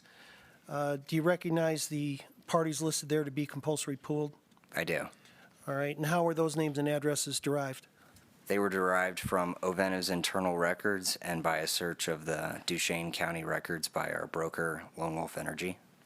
All right, and again, the Exhibit Z is supplemented, which was submitted into evidence last time, shows receipt by all of those parties, including International Petroleum, its counsel, and its lessors, excuse me. With that, Mr. Chairman, that concludes my examination of Mr. Lair. Division, do you have questions for this witness? No questions for this witness. Board, any questions for this witness? Seeing none, back to you, Mr. McDonald. Thank you, Mr. Chairman.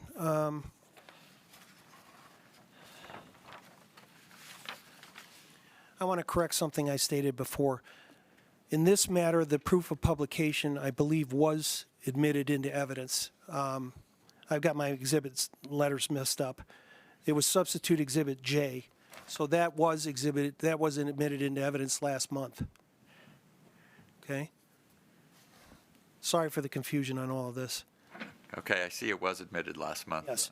So in this matter today, we would move for admissions of Exhibits L, and that would be it, because Z was admitted last month as supplemented. And not G or I. G, H, I, and N are rendered moot because of International Petroleum's withdrawal, so they should not be part of this. So again, that's G, H, I, and N. All the other exhibits should be admitted, whether it was today or last month. All right, agreed, we were only entering Exhibit L, huh? Right. So admitted. Thank you. With that, I'll reserve my closing remarks after the division's made its statement. Division, to you. Yeah, the division's position is similar to the matter that we just heard. The division believes that OVINTIV is acting quite reasonably under Utah Code Section 40-6-6.5. The board has a lot of flexibility in the JOAs that it can adopt. And in this instance, OVINTIV could have provided, the initial JOA that it had submitted to other non-consenting owners. But in this instance, OVINTIV is maintaining the JOA with the terms that have been successfully negotiated with International Petroleum. Division views that as as acting reasonably, acting in good faith, and the division supports granting this request as requested.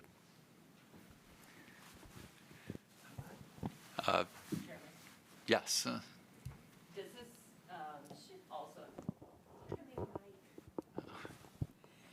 Does this also require the same stipulation that you'll provide revenue and expenses within 5 days? No, this is the only well, but it wasn't required in this matter. It wasn't brought up by Bro on the other one because we had an existing well on that. So that stipulation is not required on this one. Thank you. Any other questions from the board for the division? Over to you, Mr. McDonald. Thank you, Mr. Chairman. Again, we believe that all the statutory requirements have been met. The remaining request that needs to be granted here is the compulsory pooling of International Petroleum and its lessors and the adoption of the joint operating agreement submitted as Exhibit L. Thank you. Any last statements, Mr. Division? Nope. No. Do we need to retire? Oh, yes, Mr. Hunter, please approach us. I don't know. That sounded like a king. Tony Hunter for IPLLC, International Petroleum. Again, just want to reiterate that our client, or my client, had to withdraw the request and the response due to personal health, family matters, and was not able to commit to the best possible case it could present.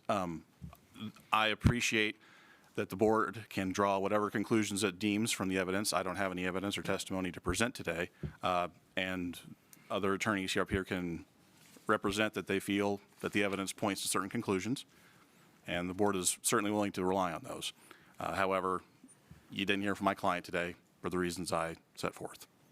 That'll be all. Thank you. Thank you again for that context, Mr. Hunter. All right, I would entertain a motion on this matter. I'm going to redeem myself from the last motion I made. I would move that the board approve the request for agency action by OVINTIV in this matter. I'll second that. Any last comments from the board? Seeing none, all those in favor say aye. Aye. Aye. I think you were muted, Ms. Sierra. Aye. Let the record show that was unanimous. Mr. McDonald, would you prepare the necessary documents? I will, Mr. Chairman. Thank you. That concludes this matter. This next one, how long do you think it's going to be? I'll go ask him real quick. Because we should do lunch now. Please bear with us a moment.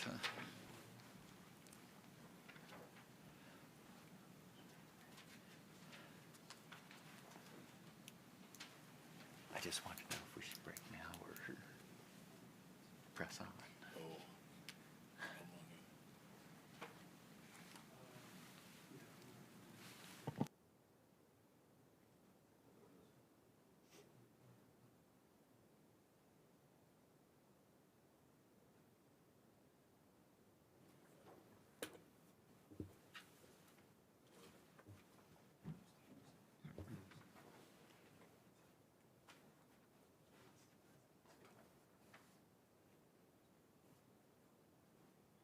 I think we're going to take a 5-minute break rather than a lunch break before the next matter.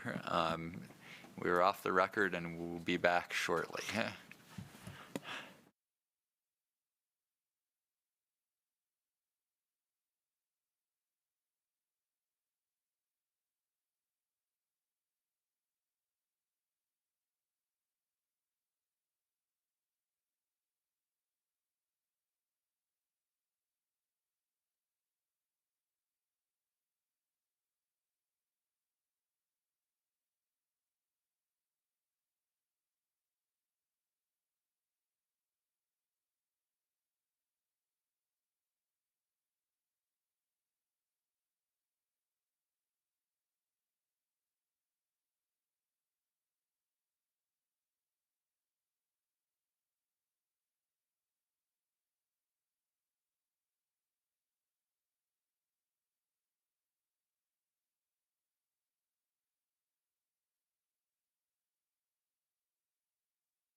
I guess our lunches are getting cold in the other room, so perhaps we could just take a half hour break and be back here at 12:15.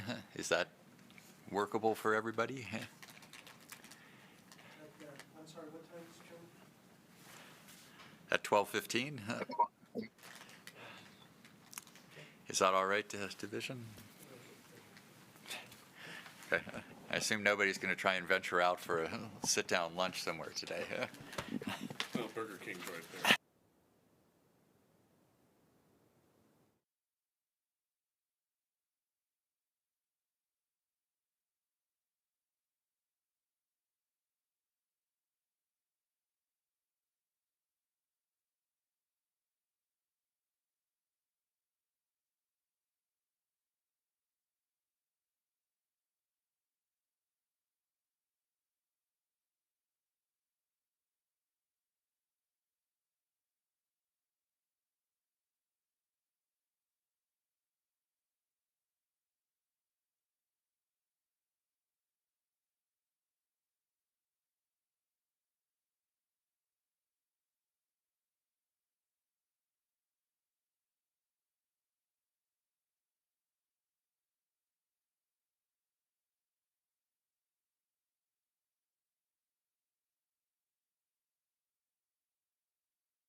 We're live in 5, 4, 3, 2, 1. All right, welcome back, everyone. We are on the record. We are proceeding to item number 4, docket number 2023-003, cause number 470-07, in the matter of the request for agency action of OVINTIV Wax Operating LLC for an Order 1, partially vacating the board's order entered in cause number 142-16, 2, partially modifying and/or extending the board's long lateral horizontal wells. The board's order entered in cause number 131-151 and 131-153 to A, reorient certain drilling units for long lateral wells, B, reduce the north-south drilling unit boundary setbacks from 330 to 100 feet, and the east-west drilling unit boundary setbacks from 560 to 330 feet, and C, establishing special drilling units for the long lateral horizontal wells by extending the 131-151 order to previously unspaced lands, and 3, establishing overlapping special drilling units for drilling long lateral horizontal drilling unit boundary wells, all for the production of oil, gas, and associated hydrocarbons from the lower Green River Wasatch Formation. I'll now ask for appearance of counsel. Fred McDonald of Counsel with Lear & Lear on behalf of petitioner U.S.M Wax Operating LLC. Elizabeth Harris with the Attorney General's Office on behalf of the Division of Oil, Gas, and Mining. Thank you. Over to you, Mr. McDonald. Thank you, Mr. Chairman. With me appearing virtually, thanks to the board's authorization, are Ms. Whitney Womack, who is the landman of U.S.M Wax LLC. Whitney, hopefully we can get that picture up here so they can see who you are. It's our tech group. Can you switch to the U.S.M Wax screen?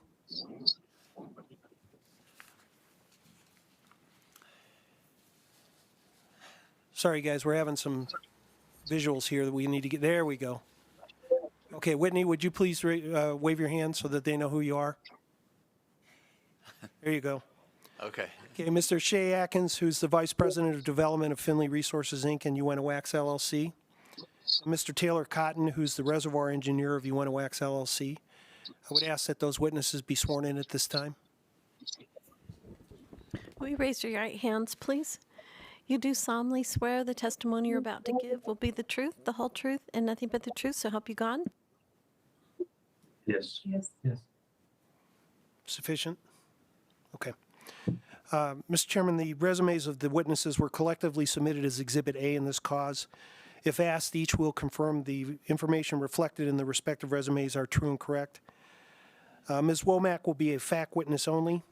Mr. Atkins has been previously recognized as an expert in geology by the board on several occasions. Presuming the division has no objection, we again request that he be recognized in that field as an expert for purposes of this cause. Division? No objections, thank you. Board, any objections or concerns? Seeing none, they are recognized as expert. Thank you. Mr. Cotton is testifying for the first time in front of the board, so we will qualify him as an expert in reservoir engineering at the commencement of his testimony. I want to make sure the board got the revised exhibits H, I, and J last night. It's kind of a last-minute adjustment to make sure that it conformed to the testimony we're about to present. Yes, they're in my list here. All right, thank you. And again, with typical procedure, I'll move for admission of the exhibits at the end of our presentation, Chief. Today, U.S.M Wax is before you seeking approval of several measures which will allow for full and uniform and consistent development of Lower Green River Wasatch Formation production in portions of Township 3 and 4 South, Ranges 2 and 3 East, and U.S.M County via long lateral horizontal wells. This will require the board to grant the following relief. First, the board will need to vacate its order entered in cause number 142-16, which authorized expansion of the Wild Horse Enhanced Recovery Unit for enhanced recovery operations in the Green River and Wasatch formations to additionally include sections 9 and 10 in the northeast quarter of section 15 of Township 4 South, Range 2 East in U.S.M County. However, the order was expressly made contingent upon tribal and federal agency approval, which was never received. Consequently, the order should be fully vacated so as to remove it from the agency's records as being applicable to these lands. A true and correct copy of the 142-16 order was submitted as part of Exhibit B.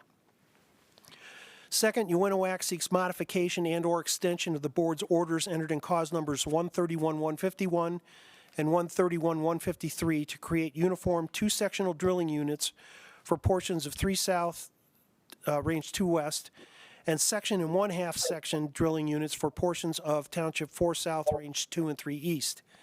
As part of that request, UNOAC seeks reduction of the heel-toe setbacks from 330 feet to 100 feet and the perpendicular setbacks from 560 feet to 330 feet, with one exception which we will address.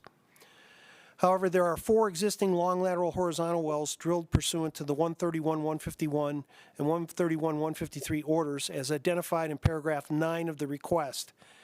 Part of the requested modifications changed the drilling units upon which these wells were drilled. To avoid interference with existing rights in those wells, UNOAC is proposing to leave allocation from those wells on their existing spacing unit basis and only allowing and modifying allocation only to newly drilled long lateral wells. Interwell setbacks should prevent any communication between the existing wells and newly drilled wells. The board has authorized similar production allocation for off-pattern existing wells in other recent UNOAC orders. Finally, the board will need to establish overlapping special drilling units comprised of 2 adjacent drilling units to allow up to 6 drilling unit boundary wells, similar to what the board has previously authorized for Township 3 South, Range 1 East, including a 100-foot flexibility buffer on either side of the boundary line, and the requirement that each of the 2 drilling units comprising the special drilling unit must have a producing well upon it before a drilling unit boundary well may produce. The board has jurisdiction over this matter pursuant to Utah Code annotated sections 40-6, -5, subparagraph 3B, and 40-6-6.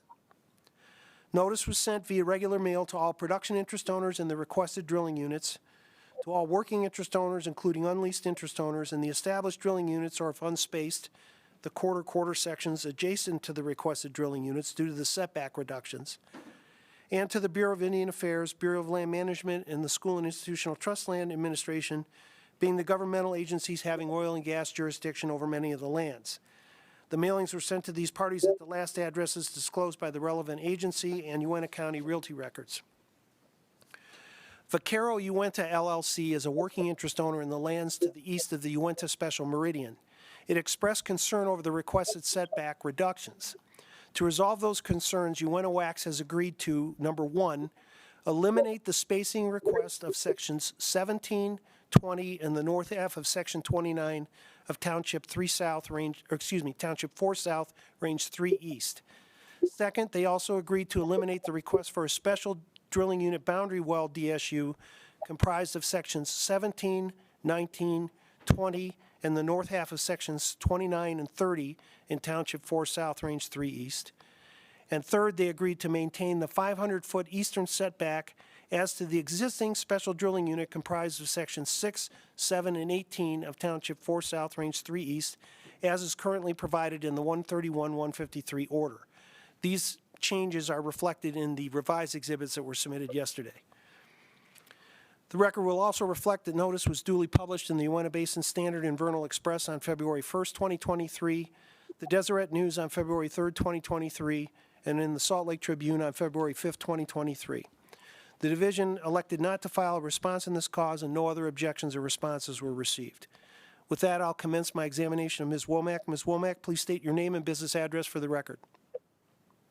Whitney Womack for UNOAC LLC, 5128 Apache Plume Road, Suite 300, Fort Worth, Texas, 76109. And what is your current position with UNOAC? Layman with supervision over the area issue. Yeah, is there a possibility that you can get the mic closer? It's coming off a little, sound like robot-y. Is this better? Is that better, Michelle? Try it again, Whitney. Can you hear me now? Yeah, that's better. Thank you. Okay. So did you get that, Michelle? Her position? No. Okay, would you state your position again with UNOAC? Yes, sir. I'm a layman with supervision over area issue. Okay.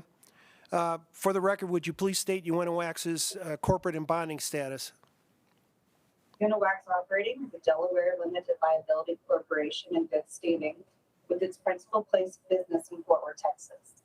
It is the successor by name to CH4 Finley Operating LC as of August 1st, 2021. Uniwax Operating is duly authorized to conduct business in the state of Utah and is fully bonded with all relevant state of Utah and federal agencies.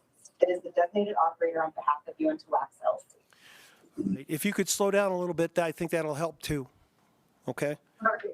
All right, I'm going to show you what have been marked as exhibits C through L for purposes of this cause. They're shown on the screen. Do you recognize these exhibits? I do. Were they prepared by you or UNOWAX personnel with your review and input? They were. Okay, turning your attention to Exhibit C, would you please explain to the board what this reflects? Exhibit C is the regional locator map. It depicts the lands at issue, and they're outlined in red, and that they are located southeast of Fort Duchesne and east of the Rinlet Town site. The lands at issue are bordered on the east by the Uinta Special Meridian Line. Now turning your attention to Exhibit D, would you please explain what this shows?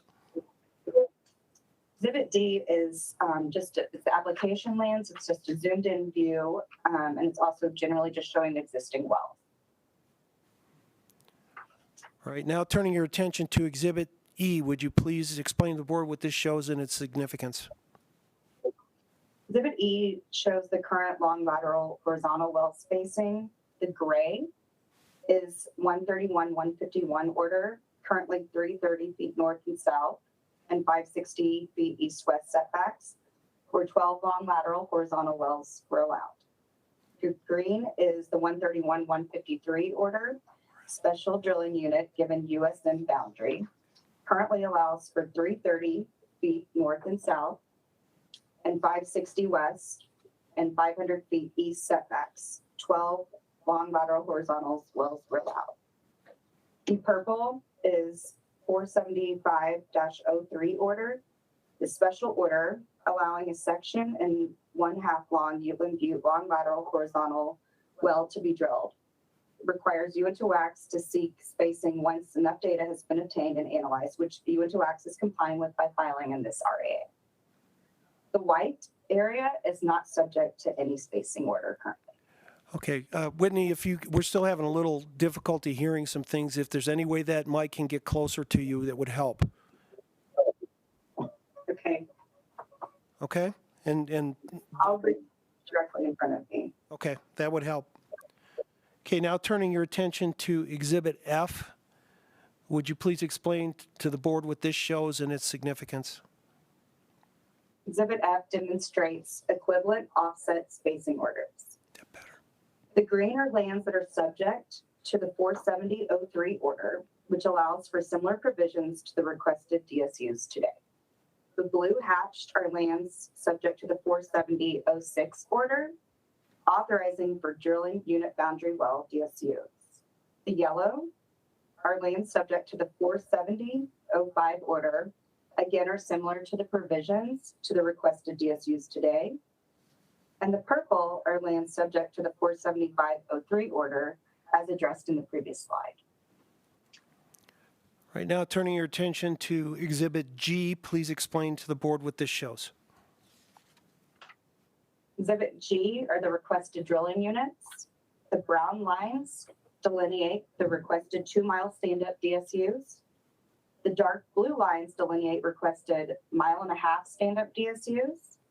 And per the agreement with Vaquero, no DSU is being requested for sections 17, 20, and north half of section 29 of Township 4 South, Range 3 East.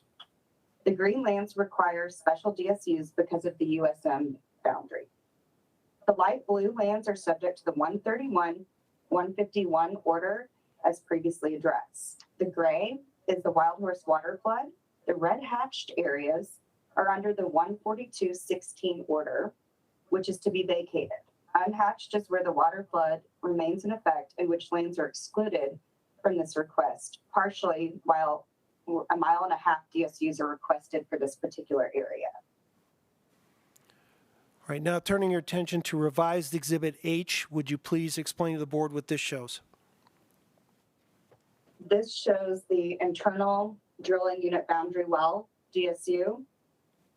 We have special three DSU combination for sections 1, 12, and 13 of 4 South, 2 East, and sections 6, 7, and 18 of 4 South, 3 East. Now turning your attention to revised Exhibit I, please explain what this shows.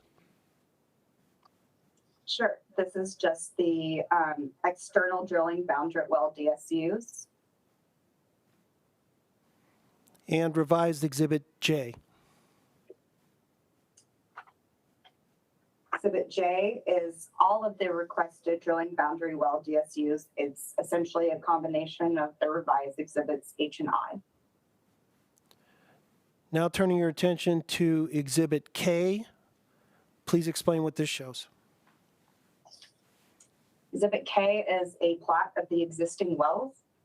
There are 4 long lateral horizontal wells producing on what will be off-pattern DSUs created under the 131-151 and 131-153 orders described in detail in paragraph 9 of the RAA. U.S.M plans to keep allocation for these wells and the existing DSUs bases under these orders so as to not unduly interfere with existing rights. Only the new wells that will be drilled will be allocated on the reoriented DSU basis. All right, could you briefly again outline what is the current certification practices that U.S. has with respect to horizontal wells? Currently, U.S. certifies to the division that the long lateral horizontal wellbores will be cemented and cased to the productive intervals within the established setbacks. We also certify to the division that U.S. operating has obtained all requisite surface and subsurface consents and authorizations for off-drilling unit long lateral horizontal wells to drill through to drilling unit boundary layers where applicable. Required under the existing long lateral horizontal orders, U.S. has requested the same process be adopted here as to the new DSUs. We also agreed to the request of the division to self-certify that the 2 DSUs comprising an overlapping special drilling unit boundary well DSU are held by production. Now turning your attention to Exhibit L, would you please explain what this shows? This is the notification area, and it's the plaque collecting where we provided the notice. All the production interest owners were notified in the red boundaries, and all working interest owners, including unleased owners, are within the brown dashed areas due to setback reduction. All right, I'm going to ask you to refer to the original and supplemental certificates of mailing that were prepared by my office. Do you have copies of those in front of you? Yes, sir. And who are those parties that are listed there? And Their parties and addresses were they're governmental agencies having jurisdiction of mineral rights under this. so they're the parties you just testified to and about Exhibit L, right? And how were the names and addresses compiled? They were compiled from UNTOWACS's internal land records, including title opinions and the search of BIA, SITLA, and UNT County records prior to filing the RAA by UNTOWACS's contracted land service company. Okay, thank you. Mr. Chairman, that concludes my examination of Ms. Womack. Division, questions for this witness? Chairman Borden, with your permission, I'd like to have Dustin Doucette from the division ask a question. Please proceed. Yeah, Dustin Doucette for the division. Just one question. On the water flood, and you may have mentioned this, I just want to kind of confirm, is UNOWACS the operator of that water flood unit? Yes, sir. Okay, thank you. No further questions, thank you. Board, any questions for this witness? Mr. Moon. So could you repeat who objected to a portion of this and what was their objection? Because apparently concessions were made, but what was the objection? If it's okay, I'll address that. Vicaro, you went to LLC. owns some working interest along the eastern portion of the UNS Special Meridian line. And they were concerned about the setback reductions. And so UNOACS made concessions to eliminate certain of the lands and to change any existing setback reduction to appease them in their situation. Okay, and there's not too much concern that we're going to strand mineral because of that? I think they'll try and work something else out on that. But to get the rest of the majority of this done, that's why UNOACS agreed to that, so that this hearing could go forward. Okay. Back to you, Mr. McDonald. Thank you, Mr. Chairman. I'll commence my examination, Mr. Atkins. Mr. Atkins, would you please state your name and address for the record? And again, if you could get the mic as close to as possible to you so we don't have the technical issues. How's this? Sounds good. Shay Atkins, 5128 Apache Plume Road, Suite 300 in Fort Worth, Texas, 76109. And what is your current position with UNOACS operating? VP of Development with supervision over the application lands. All right, I'm going to show you what have been marked as Exhibits M through S for purposes of this hearing. Do you recognize these exhibits? Yes, I do. And were they prepared by you or UNOACS personnel with your input and review? Yes. Turning your attention to Exhibit M, would you please explain what this shows? Exhibit M is the same type log used for the Lower Green River Wasatch definition throughout the basin, including the 131-151 order. This is the Brotherson 1-11B4 type log, with specific attention going forward being the callouts for the TGR3 marker and the Wasatch marker. Turning your attention to Exhibit N, please explain what this shows. Exhibit N is a north-south cross-section through the application lands. You can see illustrated by the blue line on the map on the left side of the page. You can see the call-outs on each side of the cross-section for the Upper Green River, the Lower Green River, and the Wasatch Formation on the left, and then also on the right, current views of development model for UNOACS across these lands with a focus on horizontal development in the lower sections of this cross-section due to their uniformity through the area and continuity, which would lend itself to long lateral horizontal development. Yeah, Shay, you're going to have to repeat that last part and have the mic closer to you. You can see the uniformity in the lower portions of the cross-section that makes these zones attractive for long lateral horizontal wells. All right, now turning your attention to Exhibit O, would you please explain what this represents and its significance for today's hearing? Exhibit O has a lot of information on it. So this is the interpreted regional stress map across the or in the vicinity of the application lands. You can see that illustrated with the arrows in areas 1 and areas 2. You can also see at the top of the slide data points for microseismic path lengths through the 2 project areas, with average fracture path lengths of 252 feet in area 1 and 239 feet in area 2. For the purposes of this presentation, we're going to continue forward on next slides using the 252-foot path length for some conservatism. You can also see at the bottom of the page that the average fracture orientation based on this data is 85 degrees. That will also carry forward to future slides. I also want to note that if you take the average fracture orientation, the maximum stress direction in area 2, which is a little bit closer proximity to the application lands, you get an average of 80 degrees. However, we put a lot of emphasis on the microseismic data, which is actual frac data as compared to calculated data with image logs and sonic logs. And so we still move forward with the 85 degrees, but we'll also show an example using the 80 interpretation. Okay, you missed that last part, Shay, after you talked about, although it's 85 degrees as an average, what you're going to show with the 80 degrees. Can you go over that part again? Yeah. The averages inside of area 2 equal 80 degrees. However, we put a lot of emphasis on the microseismic data, being that it's actual measurements from a hydraulic frac. And so that data point lends itself to the 85 degrees. However, we'll show both examples. So he's going to show both 85 degrees and 80 degrees. Is that clear, or do you want him to go over that again? Okay. You're good? He doesn't need to. Okay. Thanks, Shay.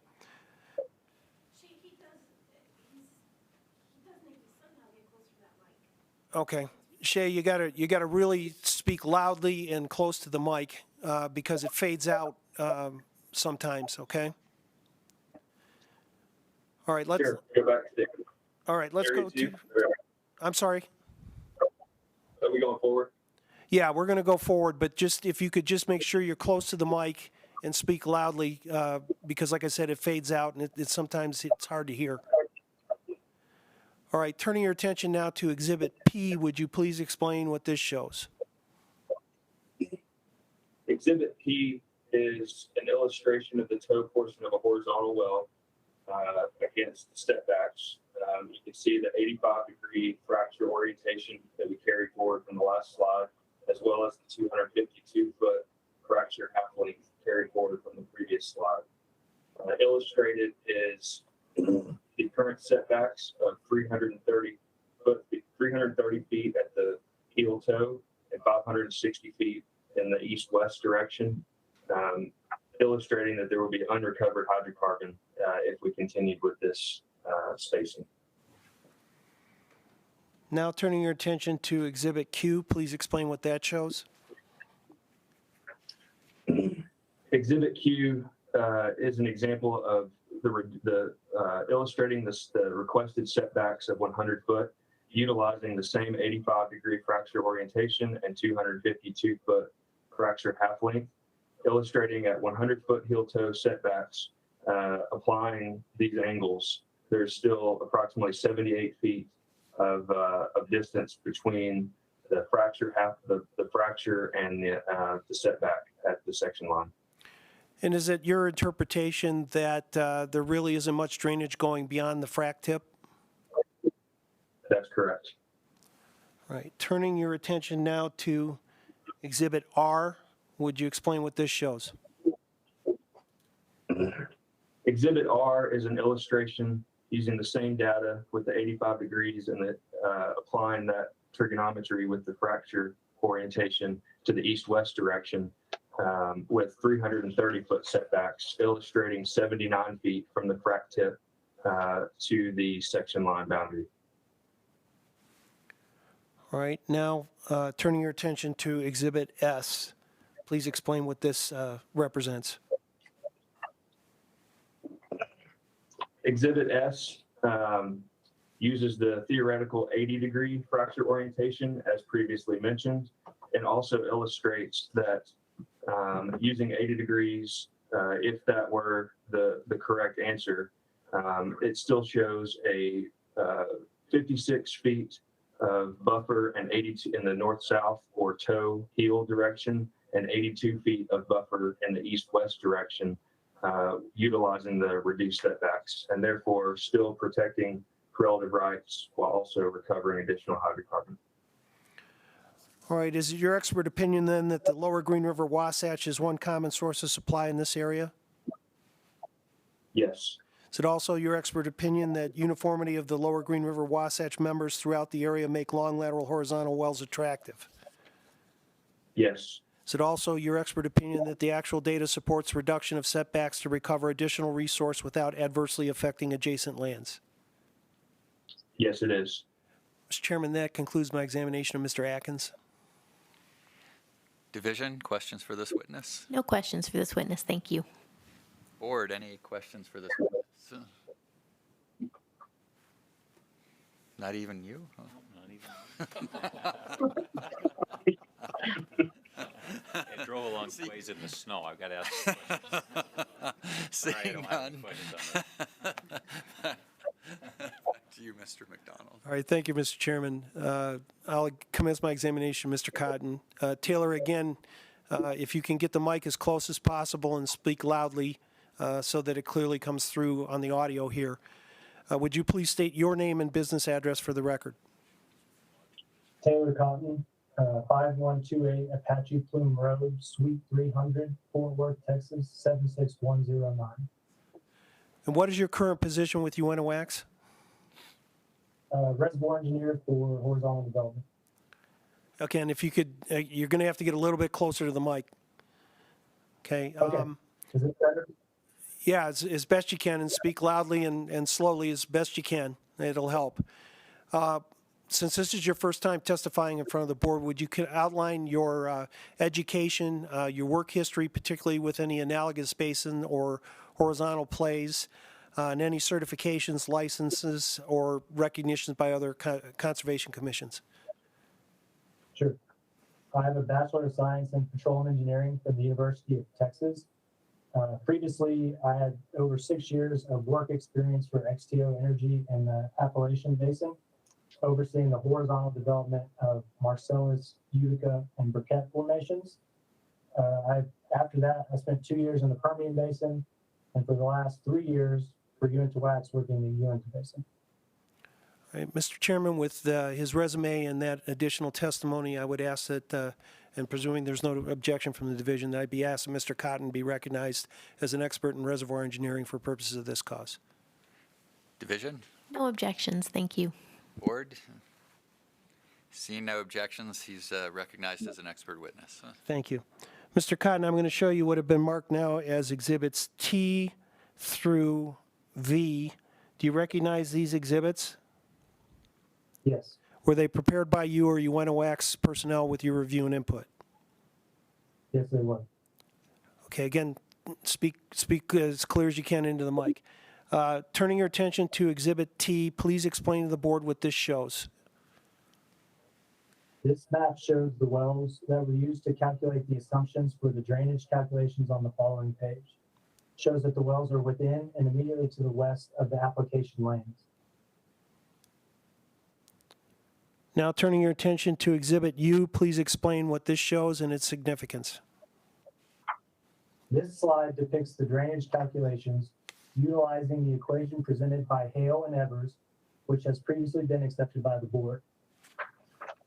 As reflected by the BF column, the calculations indicate that there is negligible adverse impact on adjacent lands with the requested setbacks. Can you clarify the time limits on that? Yes, so there is negligible adverse impact on the adjacent lands within 10 years. Within 10 years, I'm sorry, did you say? Yeah, within 10 years. Okay, Sorry. thank you. Again, with the decline curves of these wells, beyond 10 years, there would still be minimal impact, if any, is that correct? Correct.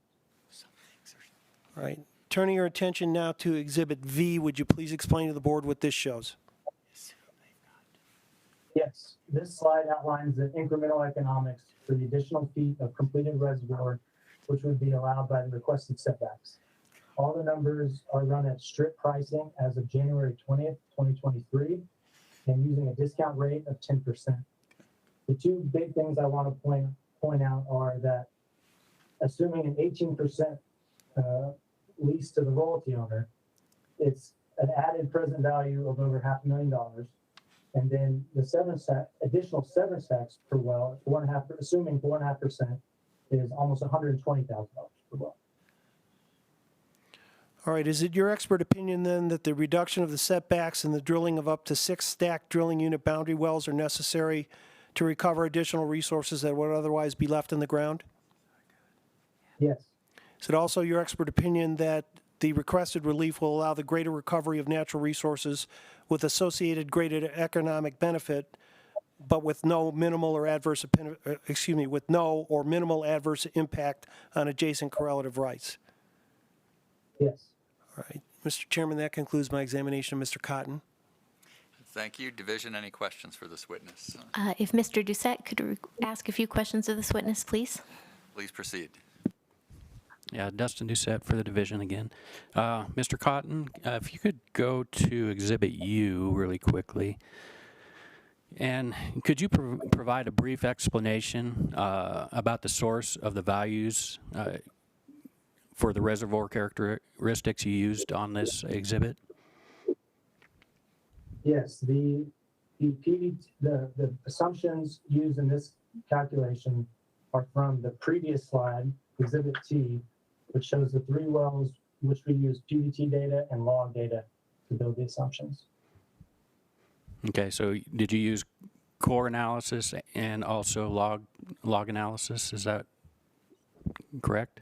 Those 3 wells do not have core data, but we did use the core data to calibrate the log data. Okay.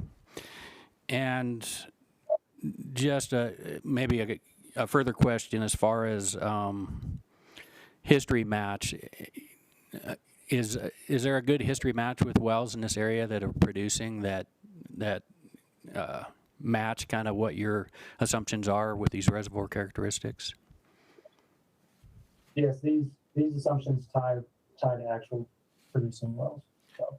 Could you repeat that, Taylor? Again, get close to the mic. Yeah, these assumptions tie well to actual production results in the area. Okay, thank you. No further questions.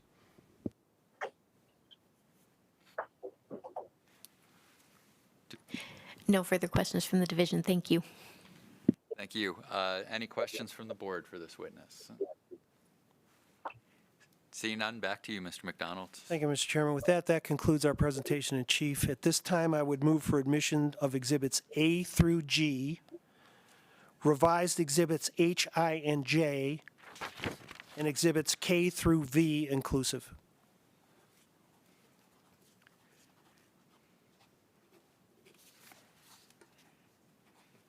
It's a lot of exhibits. All right, so that was Exhibits A through G, revised H through J, and then Exhibits K through V. Correct. They are admitted. No objections, Liz? Oh, No objections from the division. Thanks. Thank you. All right, I'll reserve closing statements after the division makes its presentation. Division, over to you. Thank you. The division has reviewed the request for agency action and the accompanying exhibits. Division staff met independently with UNTWACS to go over these materials, and the division is satisfied that this is a responsible plan for development and recommends granting the requested relief. Thank you. Thank you. Board members, any questions for the division? Seeing none, back to you, Mr. McDonald. Thank you, Mr. Chairman. Again, we believe that the statutory and regulatory requirements for UNOWAC's request have been agreed, have been satisfied. We have agreed to the elimination of the objections of Vaquero and eliminated those lands, and we will address those at a later time once we can work those things out. We believe that the request will allow for the greater recovery of resource without waste and full protection of correlative rights.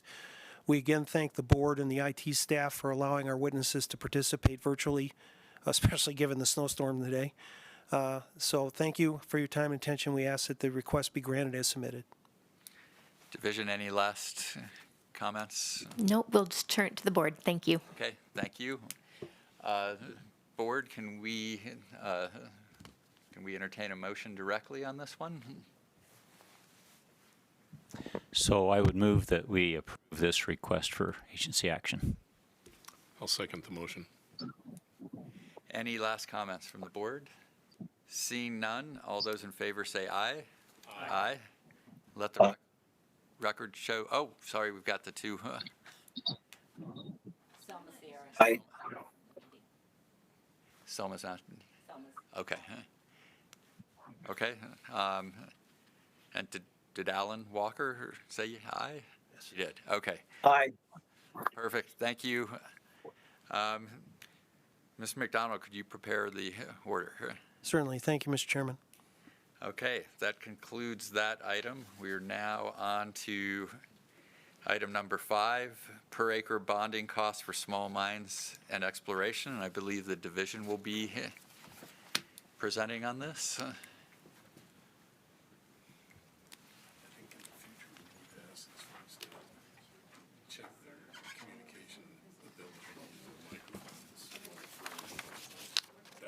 Yeah, I'm amazed she didn't just say no.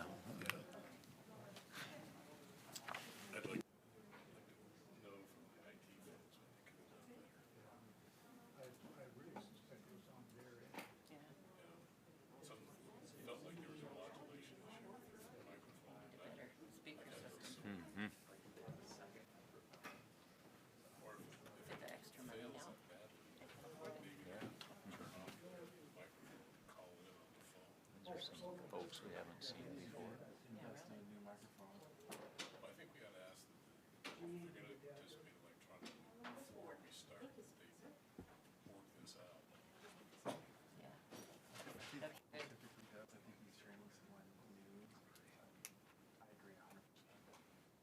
That was too hard.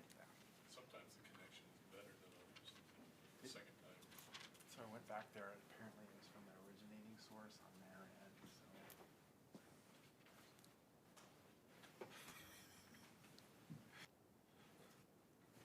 It's still not the best, is it?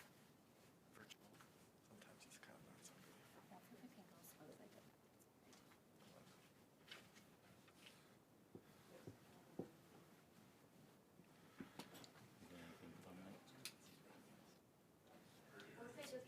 maintenance to be Vermont. Coming to us from boarding. Yeah, you got this fresh snow up there. I think you got a couple feet. So. They said, yeah, they said 3 feet of brightness. Wow. So they should have something. Looks like it kind of cleared out. To head home. Yeah, I'm showing. But we have to be there. Showing heaters done. 40 minutes. 10 inches. We're pretty much. Good. Pretty much done. So. Yep.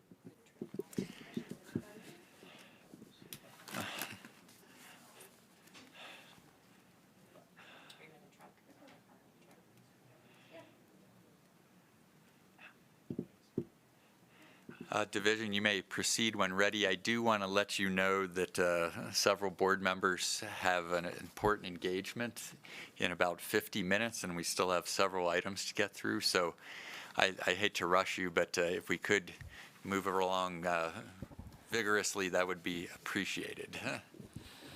Thank you. Well, we'll endeavor to go as quickly as possible. My name is Kim. I'm a staff engineer with the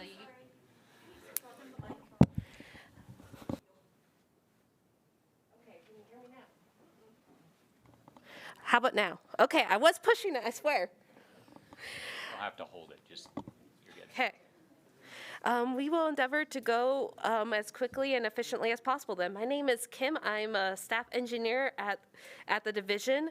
And with me, I have PJ Jensen along with Chris Stollard as our new engineers. And I also have Wayne Western, who has been the lead on bonding for years and has been promoted. It's an honor to always address the board on this matter, and we understand that you're pressed for time, so we'll try and keep this as quick as possible. We are required to do a presentation of the board once a year to establish the per acre costs for small mines.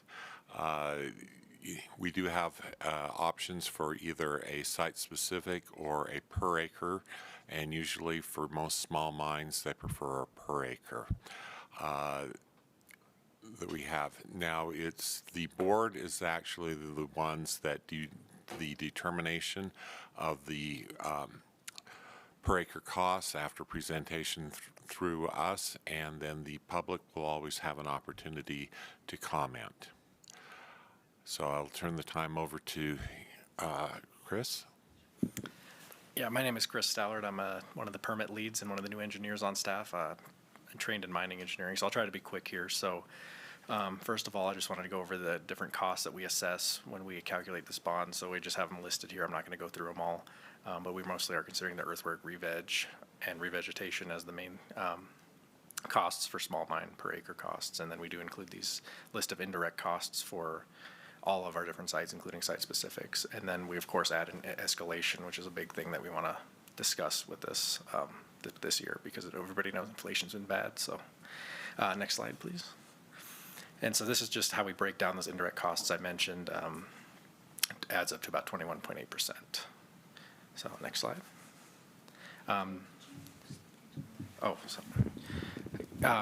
Sorry about that. These are the sources for our the costs. We mostly use the Equipment Watch Blue Book for heavy equipment rates. We use RS Means to get our labor rates, and we base our approach on the Tech Directive 7 that the coal program uses as well. Next slide. And so this is kind of what I mentioned with the inflation. These are the escalation costs we've been looking at. We take the average of the past 5 years of index values from RS Means with their construction cost index. So I think only in the past year we had an increase of about 20 some odd %. So when you average the past 5 years, we get this 8% number that we're working with now. So that, as you can tell, this is a steep increase. Next slide. So our per acre amounts are kind of established on this kind of gradated scale going from a mini mine to 5, 10, 15, and 20 acres. We assume similar equipment and productivity rates. And yeah, we use the same sources as we do for large mines, so there's a lot of similarities there. Next slide. And I'll turn the time over to PJ. My name is PJ Jensen. I am new to the division as well as an engineer. I'll just give you a quick rundown of what we're talking about with these different types of mines. The first mine is the mini mine, which is for the hobbyist. We're trying to keep those low, so we limited it 2 acres with a maximum of 10-foot depth of excavation. We use small equipment that a small pickup truck would haul in that you'd rent from Home Depot or so forth. This can all be done in about a day, and we use a per acre amount for these costs. Okay. And we start with we go up to a 5-acre mine where we would need to bring in an excavator. This has minimal surface facilities. We use do those as a separate line item. We mainly do the earthwork and revegetation and so forth that Chris talked about earlier for these per acre amounts. Okay, for the 10 acres, we have the excavator as before, and we've added a dozer. We expect it'll be about 45 hours or a week to get all the work done. We still calculate on a per acre basis. We don't have any leach fields, and we do the surface facilities, the removal and demolition of equipment and buildings separately. Then we go up to a 15-acre mine where we still use the dozer and the excavator from the other mines, and we've added a truck because we've got larger haul distances. We still use the same per acre amount basis, no leach pads, and we do the surface facilities as a separate line item. Okay. And we go up to 20 acres now, which is the largest of our small mines. We've got the same 3 pieces of equipment, and we've now added a loader because we'll have more dirt that we'll have to move, more earthwork. This is the same, we calculate per acre with minimal surface facilities and no leach pads.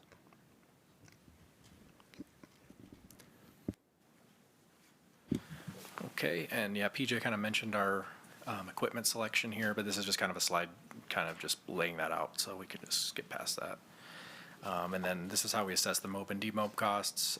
We do apply additional surety bond for any mobilization over 50 miles, so we have a handy map here for what that means in different areas of the state. Next slide, please. And then we do assess for portals and shafts if they are doing underground operations. We apply these bond costs to those, and we do confirm, or we did confirm these with the abandoned mine program that these are still accurate. Next slide. And this year we're proposing a $600 per acre for re-veg, for seeding at least. And so it's $600 per acre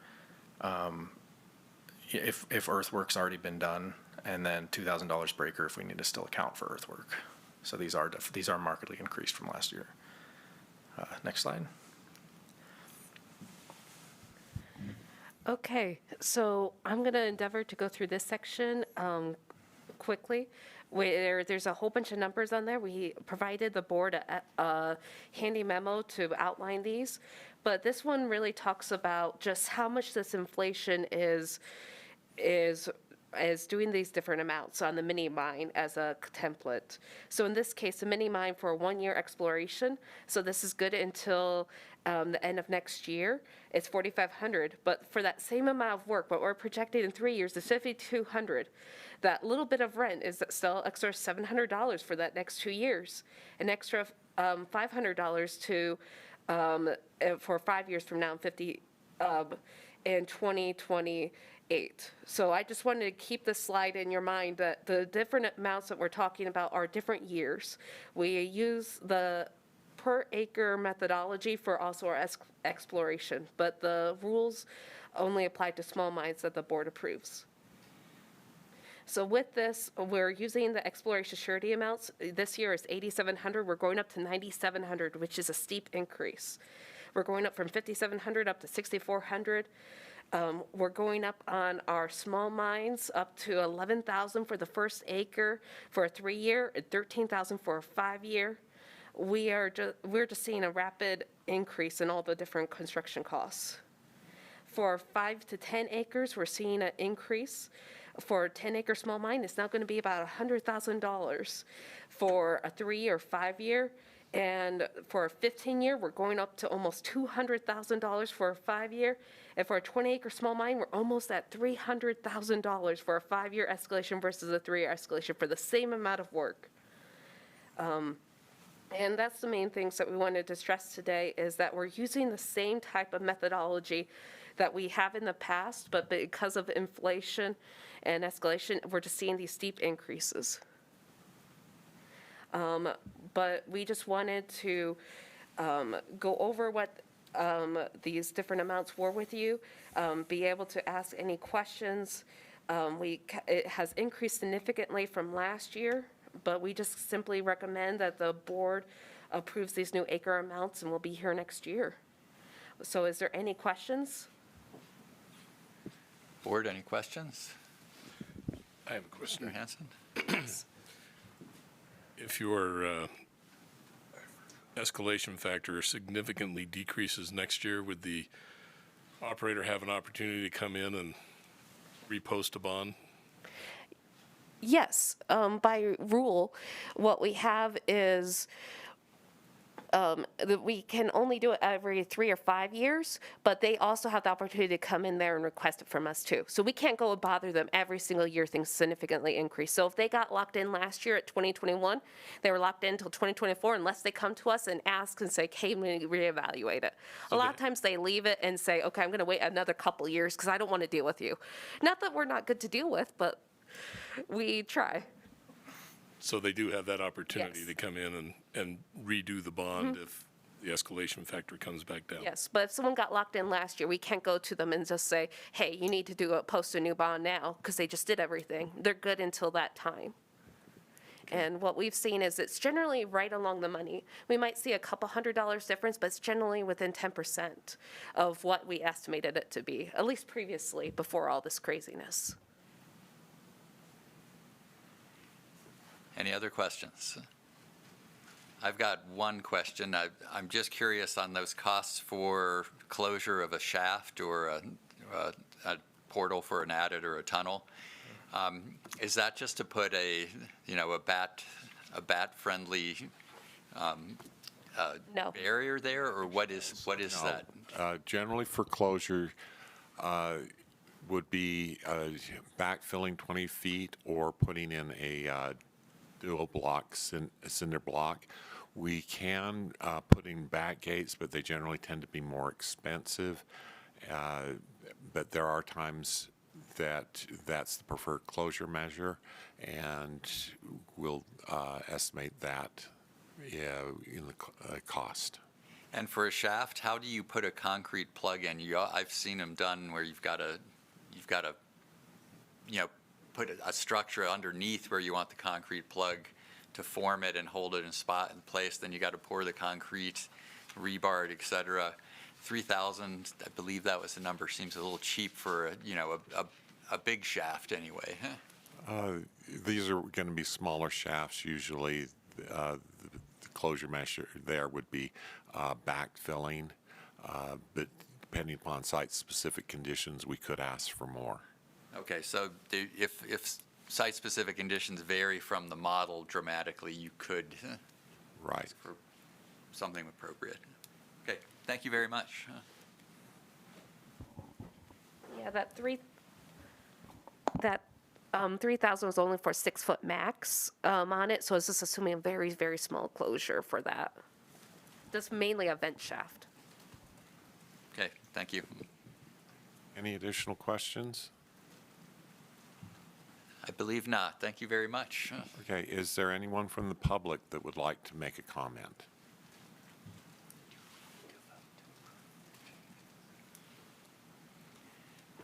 Seeing no one from the public commenting, I believe we need to vote to approve these changes to the cost estimates. I would entertain a motion.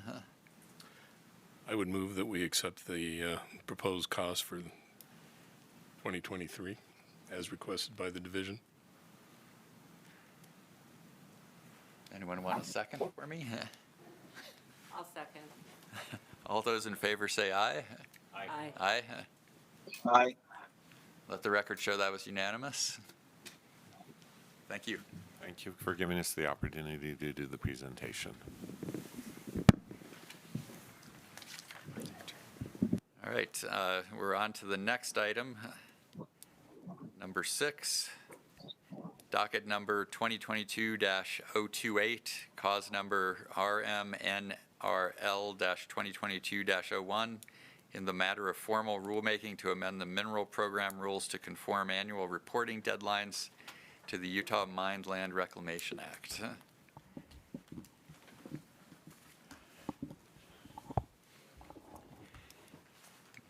Division, you may start when you're ready. Okay.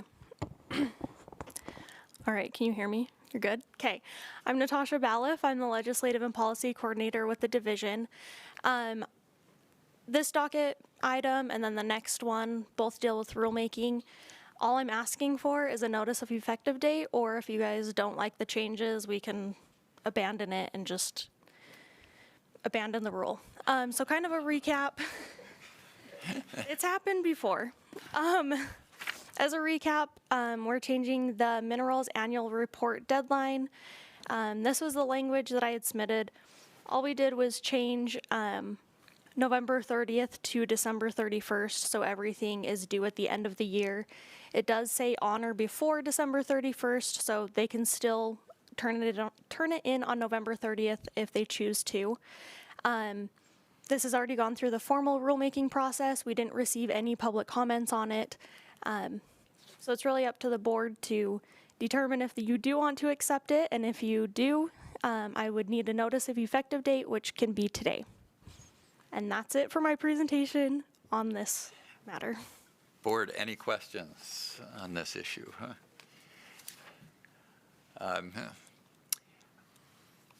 Any objections to an effective date of today? I would entertain a motion. I've made more motions today than I have in the previous 11 years. I appreciate it. I would move that the board accept this request for the formal rulemaking and for this taking effect on today's date. I'll second that. All those in favor say aye. Aye. Aye. Aye. Let the record show that was unanimous. Thank you. Awesome. Thank you. Do you need to read the next I will read the next docket one. number? Okay. Item number 7 is docket number 2022-029, cause number RMNRL-2022-02, in the matter of formal rulemaking to establish the Minerals Exploration Tax Credit Program. Yes, and again, just for the record, Natasha Baliff, Legislative and Policy Coordinator for the division. I am coming to you to request a notice of effective date, which can be today. Quick recap, so we had the mineral exploration tax credit. This was a Senate bill from last legislative general session. We've gone through the rule to describe and clarify the tax credit certificate process. It spells out who is eligible for it, what to expect after expenses are approved or denied, when the tax credit can be assigned to another person, and then instructs the division to submit certificates to the State Tax Commission. I do have, this is the same slideshow that I showed, I think, back in December when I asked to go to formal rulemaking. So if you would like more of a refresher, I can continue on slides. If not, this has gone through the formal process, did have a public comment period. We did not receive any public comments. So it's up to the board if you would like to give me a date for notice of effective date, or I can go into it more. Board, do we want to see the supporting slides, or do we remember this from December? I'm sure you all do. But, Yeah, I don't think we need to see the supporting slide, but just a quick question. You're asking for an effective date of today? Unless you guys want a different day, I can do it today. I think that sounds reasonable, given we just did it for the other one. Depends on when his birthday is. Yeah, unfortunately, that wouldn't work. All right, well, let's stick with an effective date of today, and I would entertain a motion to that effect. So moved. Today. Second. All those in favor say aye. Aye. Aye. Aye. Let the record show that was unanimous. Thank you very Amazing. much. Thank you. Would it was always that easy. Which brings us to the last item, which is item number 8. Discussion of cessation of annual reporting requirements and final determination of sunset provisions in pilot project spacing orders. I would actually like to turn some time over to Mr. Begley to guide us through this a little bit. Thank you, Chairman. Mike Begley, Counsel for the Board. Just a quick summary of what's going on here.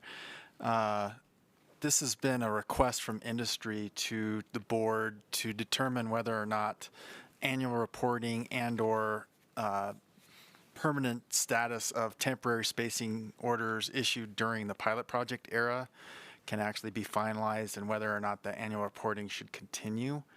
And the press of business on the legislative session, together with some conflicts with at least counsel for one of the big operators, led to a discussion that perhaps maybe we issue an order to show cause to see if there's any reason or justifiable basis for anyone to continue the reporting, and whether we should convert all those temporary spacing orders into permanent orders for next month. And that would give everybody potentially not in contact with me or the board recently sufficient amount of time to maybe understand and appreciate whether or not they would want to participate in the March hearing. So with the board's permission, I think that we should just stay the annual reporting requirements to the extent that any of those trigger dates arise before the March hearing, and make sure that if there is any temporary spacing order that would be set to sunset during that time, that would also be stayed pending the board's determination next month. Thank you. Do we need to vote on staying those issues until next month? I think that would be my suggestion, Chairman, just so that everyone that's hearing or that's out there has that kind of assurance. They don't have to worry about it. Okay. Any questions for Mr. Begley before we proceed? In that case, I would entertain a motion from one of you to stay. Mr. Chairman, I move that we stay this matter until the next hearing in March.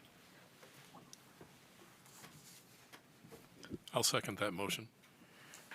All those in favor say aye. Aye. Aye. Aye. Let the record show that was unanimous. That brings us to the end of our 8 items list for today, so I would entertain a motion to adjourn. I move we adjourn. I'll make a motion to adjourn. Too slow, We are off the record. Huh?